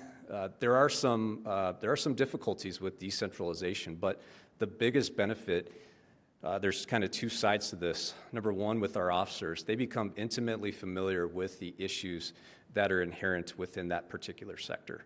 On the flip side, with the community, I know people that call the police for ongoing situations, they can develop some frustrations when they have to re-explain the situation over and over to a new officer every single time. And so as we limit the number of officers that are responding to that particular issue, it really helps us in being better problem solvers and more efficient with those problems in that sector. There's a list of community outreach projects that we do throughout the year. In reality, the list would take up several slides, but some of the ones that have been very popular, we have Detective Dave Snelling is one of our public information officers. We do an incredible job of sharing information with our community members. It could be crime prevention tips, again, just information about ongoing situations within the community. We really do a good job of engaging with our community partners. If everybody remembers, just a couple of years ago, there was a rash of catalytic converter thefts. We were able to obtain some grant funding and purchased cat guard kits, and those were passed out at our community stations. Fortunately, we've seen a huge decrease in catalytic converter thefts, but that was another great program that we did with our community.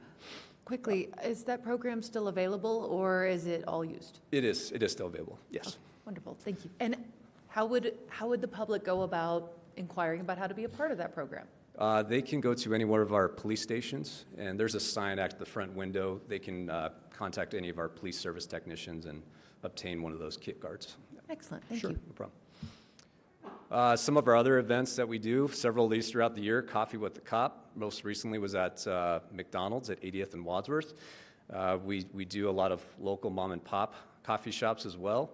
And these are, again, getting so popular that we're having businesses constantly reach out to us to set these up. It's a great way to interact with community members and answer questions for them.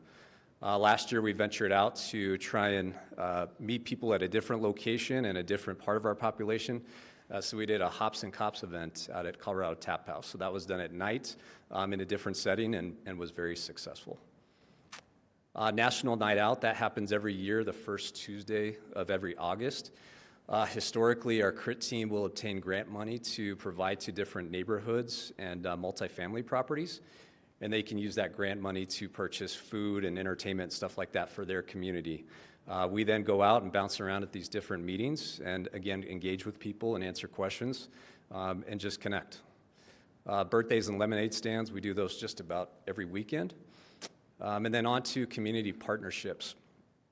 We had some issues in the past at some of our private property locations where we didn't always have a property manager or a representative available when we had calls for general disorder and crime to know if that person was allowed to be on the property or not.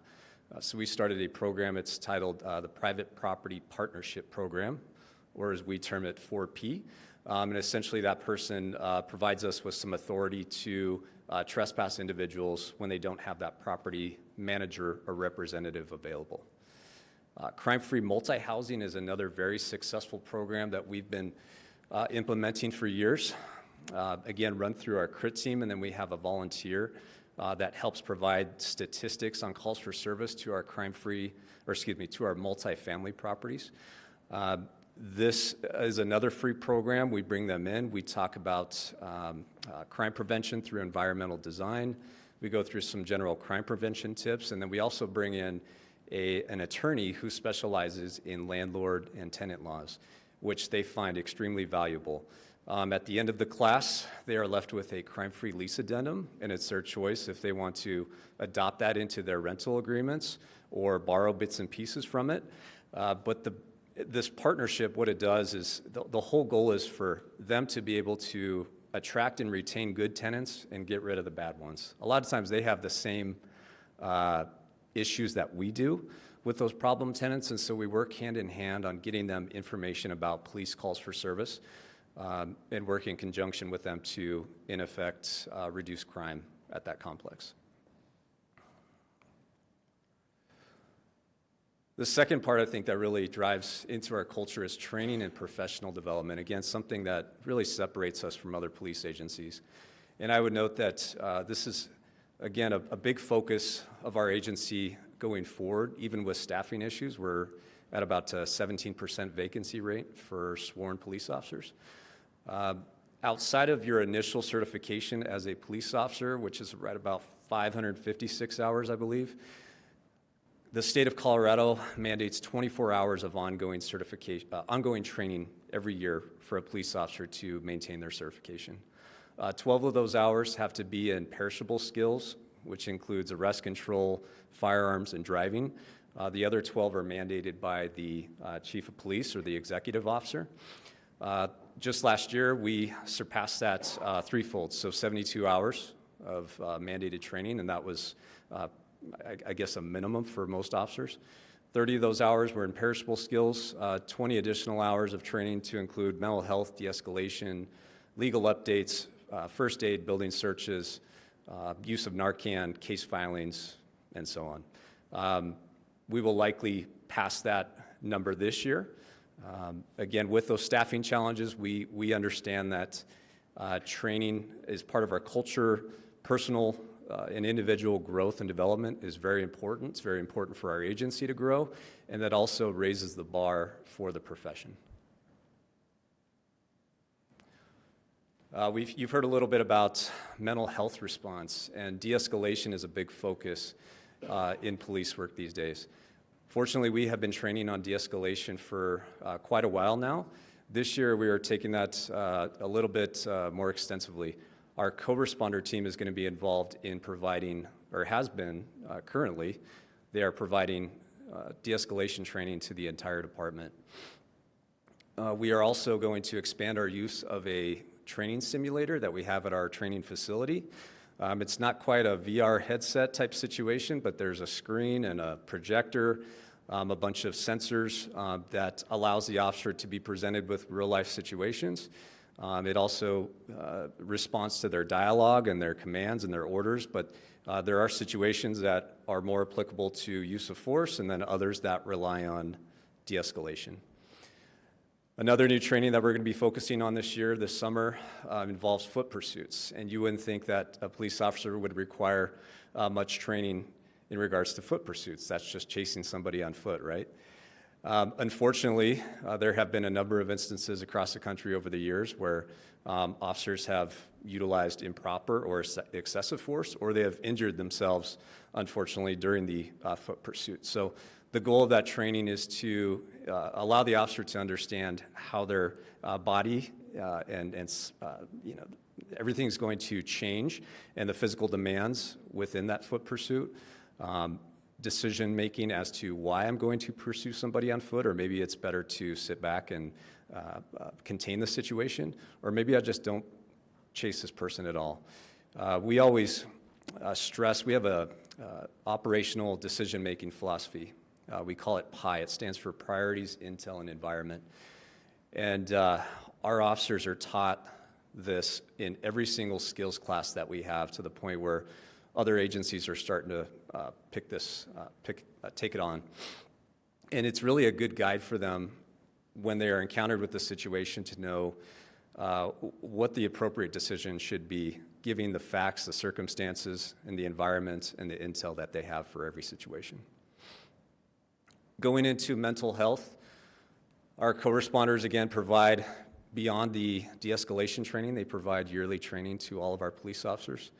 They are involved in active field response. We have a really good co-response model. We had, depending on who you talk to, the first or second co-responder team or units in the Jefferson County. They stress active de-escalation. We see a lot more success when they are out with our officers in the field, contacting people instead of trying to make contact by phone or in person at a later time. They also provide consultation to our officers for mental health holds, and they also have an extensive list of resources and referrals for the officers. Last slide for me, accountability and transparency. As I mentioned, we do a great job of sharing information to our public. We have a PD transparency page that is on our main website. Has a lot of charts and graphs and reports that our Internal Affairs Department, our public information officers put together every year on things like body-worn camera usage, community and PD demographics, our crime maps, internal affairs summaries, recruiting efforts, traffic enforcement, and facial recognition. Another section that I wanted to touch on that's not up there, but speaks to our stress on accountability, our blue team or internal investigations. So anytime an officer utilizes force or there's a complaint made about that officer, they're involved in an accident or a pursuit, there's an internal review that is done in all those cases. So their first line supervisor is going to compile an investigation looking at written reports. They're going to go to the scene and contact people. Let's say an officer utilizes force during an arrest. The supervisor is going to go out, collect evidence. They're going to interview the individual who force was used upon. They're going to contact any witnesses, again, collecting evidence. They're going to review reports. They're going to review body-worn camera footage, and they compile an internal report. That then goes to the next rank, and it keeps going up the ladder, and also to internal affairs. And why I say that, again, is just really stressing the amount of accountability that is built within our system. In the end, we do close the loop with the officer and give them an outcome, but a lot of times these reviews allow us to identify training gaps, policy issues, or maybe, and I don't see this a lot, but issues with an individual officer. Maybe we need to get them to some training, or maybe there's some underlying issue.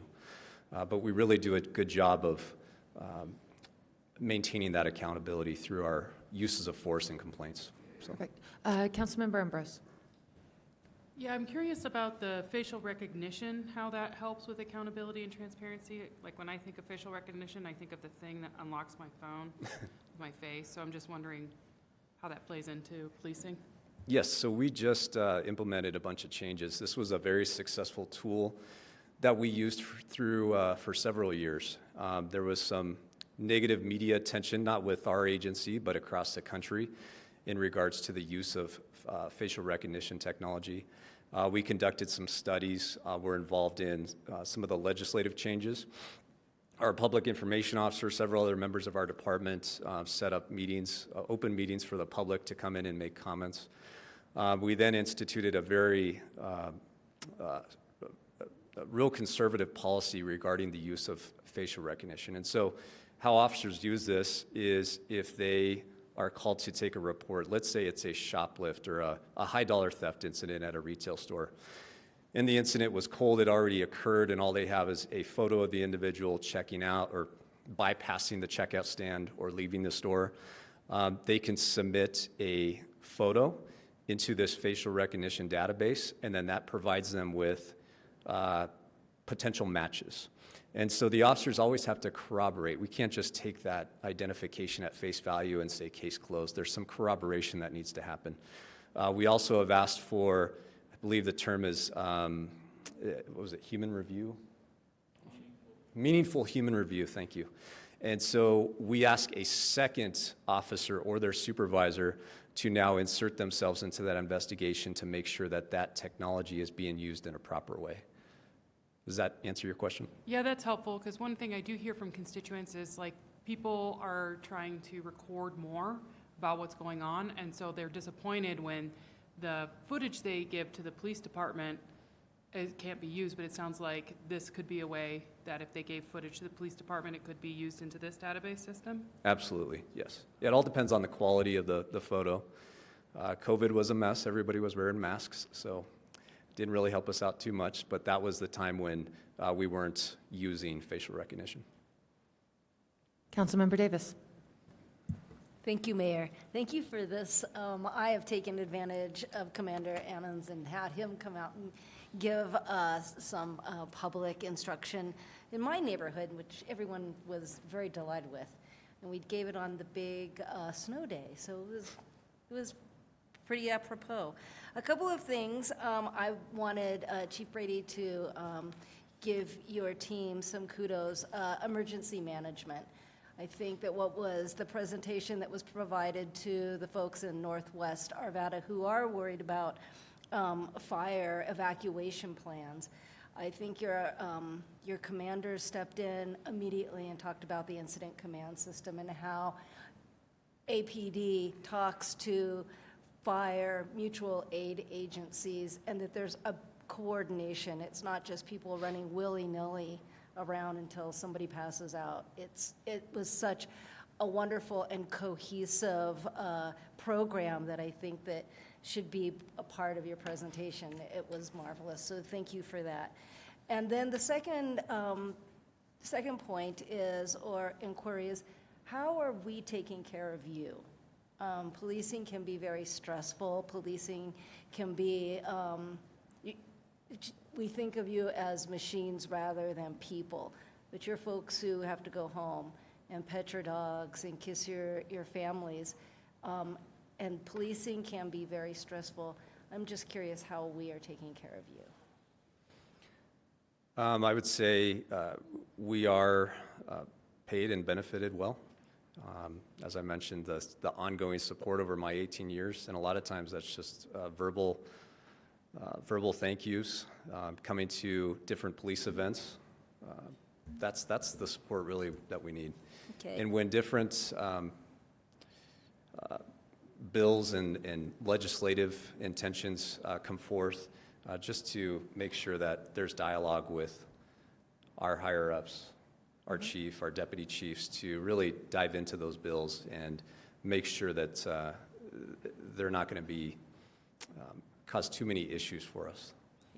I think it's important that the public know that APD also and the city provides that mental health support, mental health and wellness, so that when things are come to a peak, that you do have a fallback position, a place to land that is healthy for all officers here in Arvada and beyond. Absolutely. Thank you. Thank you. Mayor Pro Tem Mormon. Thank you, Mayor. Commander Ammon, I just want to express my sincere appreciation for you and your team, and in particular to several community events I've attended with you. You've done an amazing job of explaining the statistics and getting the information to the public that they need to hear, especially around crime prevention. So I've been very impressed with your presentation, in particular with the public and your ability to interact with them and engage with them. So thank you for that. And I think Councilmember Davis and I were just talking about we want to do another one with you soon, probably this summer in my district, in District 1. So hopefully we can get that set up. Absolutely. Thank you. I see no further lights. All right. Thank you. Thanks for your time. Welcome back. Chief Brady, I apologize for, it was a memory lapse. I was going back to the old title. I apologize, Oh, Chief. I didn't even notice, but that's okay. I called you Commander Brady, and they both got on to me for it. I just have a couple slides left, but before I do that, I want to thank Mike and Jason for coming up and speaking tonight. They were recently promoted from the rank of lieutenant when we eliminated the lieutenant rank, and they do an exceptional job, and they raised their hands to come speak. I didn't make them, so thank you for that. See, we're not scary. Thanks, guys. I also want to mention that hopefully you've received the Arvada Police Department annual report, and to Councilmember Ambrose's question earlier, you'll be able to see the sector layout or sector maps on page 11 there.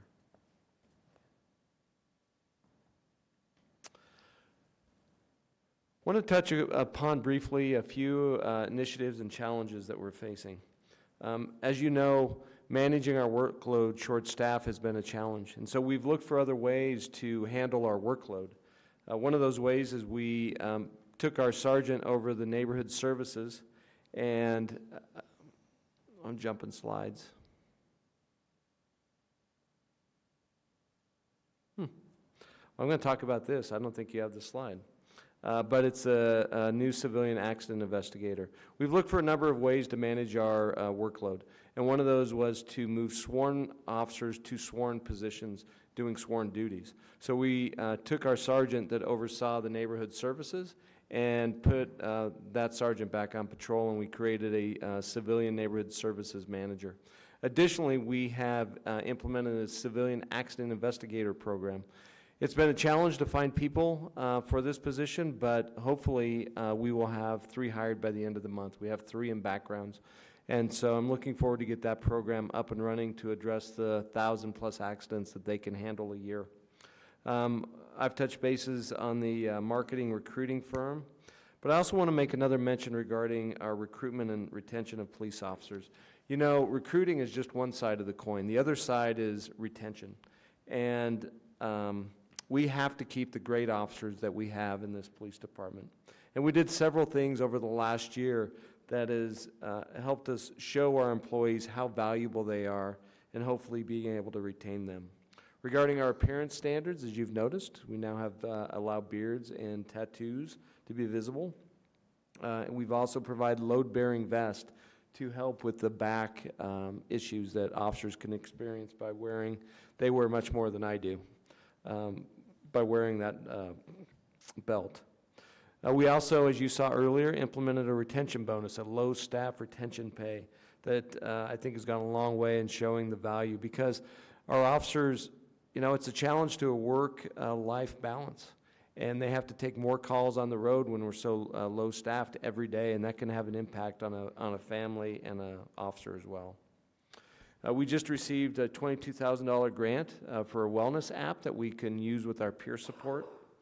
And our newly created Police Foundation will be paying for a Police Department Family Day in June to bring members of the Police Department together, so hopefully get to know each other outside of work. And to your question earlier, Councilmember Davis, staying competitive with pay and benefits goes a long way in this market. Attending events like the Fallen Officer Ceremony certainly expresses your support for our officers and employees. And then just, as you all do on a regular basis, just having good interactions with our folks, I think really goes a long way, and we really appreciate that support. Now on to this slide, which is the second to last slide. I would just say that as public safety challenges rise, unfortunately, the resources have not.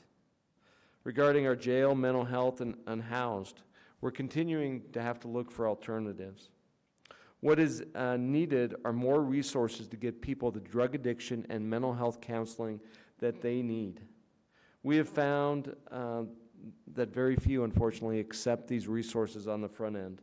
And our One Small Step Court with Judge Kurtz has done an excellent job in trying to get people the help they need. But there needs to be more resources to get people the long-term care that they need or when they go to jail. And I talked about unfunded mandates earlier. I would just mention that legislation like Senate Bill 217 or HB 1250, which impacts an officer's legal protections and can provide a police and can impact a police families financially, or legislative proposals like the recently proposed Prone Bill, which dive into police tactics. These legislative proposals and legislation can have an impact on recruitment and retention of this honorable profession. I hope you've seen tonight that the officers and employees of the Arvada Police Department are working hard every day, 24/7, to keep the community of Arvada safe. They deeply care about the protection of this community. I hope that you've also seen, too, that you have a highly professional and ethical organization, starting with our mission and vision, our CLIA accreditation, and our exceptional training. I'm incredibly proud of our officers and our professional staff. And lastly, I just want to say thank you. Thank you to City Council, our City Manager's Office, and the other city departments, and our city staff. Thank you for your continued support for public safety. Thank you very much, Chief Brady. Are there any additional council comments or questions? Councilmember Ambrose. Sorry. Thank you so much for the map, and I asked for the study that created this sector map because I just have some questions given it seems like imbalance of workload across the sectors, how you all are able to cope with that. I appreciate your answer before that, you know, sometimes officers will get pulled into other sectors, but so I just would like more information about that. And also, like, in this, it says there's 25,000 people in Baker sector, but there's not that, you know, kind of information about the rest of the sector. So we'll certainly try to pull something together. Thanks. Just as a brief response, though, I would say that those call divisions, which have been divided up by our crime analysts, there's actually emergency service zones within each of those, and they look at the number of calls per sector. And so Baker is our heaviest number of call loads. Delta is our largest sector, but that's because it has the fewest number of calls. And so they looked at it. It has remained the same for a while now, but it is based on call load. And we'll get you more information. Sure. Thank you. I see no additional lights. Chief Brady, I just want to extend a sincere thanks to you and your department and the finest officers of the APD. We thank you every day for all that you do. Thank you, Mayor. Thank you, Council. All right. Seeing no further workshops for this evening, I will open up the second public comment portion of this evening's agenda, which is our 5-minute public portion. Is there anyone in chambers this evening who would like to address the council? Seeing none, none on Zoom. Thank you very much. Reports from City Council. Mayor Pro Tem Mormon. Thank you, Mayor. I just have 2 items. One is that I believe I've said before, I represent the city and city council on the Rocky Flat Stewardship Council. We will be having a meeting May 8th from 11:30 to 1:30. It will be a virtual meeting, but it will be public.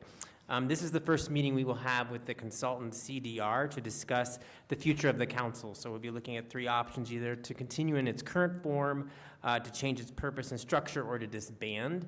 So I encourage the public to feel free to participate in that meeting virtually, but more importantly probably is to contact me in advance if you have questions or concerns about that direction. I would really like to hear from you. And then the second announcement I have is that this Saturday, April 20th, will be our Earth Day celebration at Majestic View Nature Center from 10 to 12, and so I hope to see you there. Thank you. Councilmember Marriott.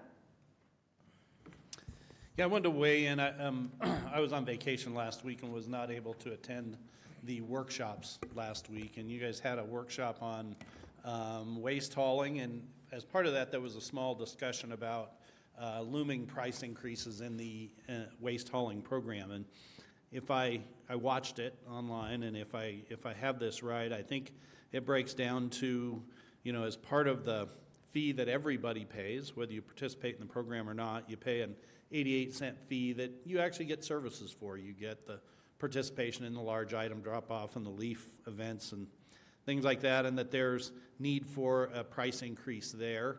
I don't have any problem with that because it applies to everybody. Homeowners association, not homeowners association, participate in the program or not participate in the program, and there is some service that comes with that. The other question then was about the looming 3.5% increase that Republic Services gets to impose via their contract. And this came up last year, and the question I think Mr. Pfeiffer and Ms. Davis did a good job of bringing it up is, does that 3.5% price increase apply to those who get service and those who don't get service? And I think I expressed it last year in that how come all of a sudden now it's more expensive for Republic to ignore me than it was a month ago? All of a sudden, ignoring me seems to connotate that it costs them more to ignore me now than it used to cost them to ignore me. And I think that falls on its face. Obviously, it's not true. And so, my understanding is that Republic tabulates up, how many service ones, how many service twos, how many service threes, and how many people they skip, and they generate a monthly billing to the city, and the city pays that monthly billing. And Republic gets the opportunity to raise that by 3.5% this year, and they've indicated they're going to do that. And that's fine because that's part of their contract. But Republic doesn't get to decide who that applies to. That's a decision that is a policy decision that this council ought to decide.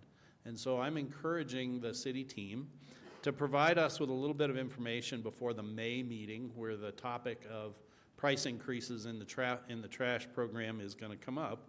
And I would like to know that if those who choose to not participate in the program, if their price doesn't go up, what does that do to the people who do participate in the program versus spreading, adding 3.5% to everybody? And I think that's a philosophical policy decision that this council ought to make in the appropriate format at the appropriate time with appropriate information in front of them. So I would just like to ask that and I'm certain that we will get that we get all those things that we need to be able to have that discussion when we meet in public at a council meeting, and that we have the ability to both have that discussion and then make that policy decision, whatever that policy decision is, and put that to bed. I believe last year it just kind of happened, and if I remember, I spoke to the city manager at that time about, hey, this is a policy decision that I think we're not getting to make, and it was kind of too late to do anything about it. So I think it's high time we had that discussion and get to talk about it. So that's all I have. Councilmember Davis? Thank you, Mayor. So I just wanted to just give some highlights of two events that I attended this past week. One was the Arvada Chamber's Civics Bee, and there were 12 children that participated, and some of those questions were very, very interesting, like amendments to the Constitution and compact questions, like the Connecticut Compact. No idea. These kids were on it, and so if these are the kids that are going to lead us into the future, I think we're doing really well. Our future is very bright. And then the Kite Festival, holy moly. There were thousands of people there and hundreds of kites in the sky. At first I was thinking, oh, is there even going to be a breath of wind? There was enough wind to get one of those double kites that was a dragon up in the air. It was beautiful. It was wonderful. And what a spectacular day. That was a Bluebird day for Arvada. And I just wanted to say thank you to Arvada Festivals, staff, everybody who participated. I wore SPF 30 and I still managed to get a sunburn somehow. But thanks again to Festivals for putting on just a wonderful party. Councilmember Ambrose. Thank you, Mayor. I just wanted to highlight the Arvada Economic Development Association. Their new facility opening was a wonderful event. They are right next to Aura downtown, and that was wonderful to see the community come out and support. And at the recent meeting, they approved, I think, $100,000 to go to local Arvada businesses to be able to improve their facades, their signs, their properties. So I'm just really glad for the Economic Development Association and all the work that they do. Thank you. I had a few myself last week. I had the great pleasure to attend the Urban Land Institute Conference in New York City, where it was hosted this year. I went with our Urban Renewal Board. It was an excellent conference, as always. It's so well put together. I had a couple of fascinating tours. You know, New York City is quite the interesting laboratory for real estate and development, so they always have something interesting going on. A couple of those were pertaining to culture and weaving that into development so that it reflects the community around, as well as the history, which would probably be of great interest to our historical society. And then another was on interesting uses of real property rights and how those can be used to benefit public infrastructure. So I look forward to conveying those takeaways to our team. We also had the Kite Festival. I heard north of 10,000 visitors, which is absolutely amazing. Well done to Festivals team. The Arvada Center had its third annual Arts for All Gala. Maybe somebody have noticed that Mayor Pro Tem Moorman no longer has facial hair. I confess I did not recognize him. It was an 80s theme, and he went as Weird Al Yankovic. He was fabulous. And so it was an excellent event, raised a lot of money for a very, very worthy cause, and their spring play is Noises Off, which is hysterical. Please go see it. And then finally today, I want to commend our staff, particularly our water team. We had the ribbon cutting for our refurbished Alkire lift station. For those of you who don't know, what a lift station does is it takes sewage and it lifts it so that it can go downhill if it's at a lower location. This is extremely important. None of us like sewage backups. I don't think I have to explain that one. So commend a huge, huge kudos to the team. We've been working on that for a couple of years. It's a beautiful facility that will serve the community for another generation, and so we are very pleased to have that done. Well done, team. All right, Ms. Gillis, anything from you tonight? First off, Councilmember Marriott, I hear you, and we'll bring you that information that you're requesting. Second, tomorrow, just a reminder, that's the 34th Annual Good News Breakfast at the Kickers Club. A few of you are attending. And then on Friday, we have the State of the City, and I can personally share that Mayor Simpson has spent a lot of time in getting ready, so it should be a good event. Thank you, Ms. Gillis. And Ms. Morris? Nothing from me, Your Honor. All right, with that, we stand adjourned. Shauna. Shauna. That's fine. I've got a potty.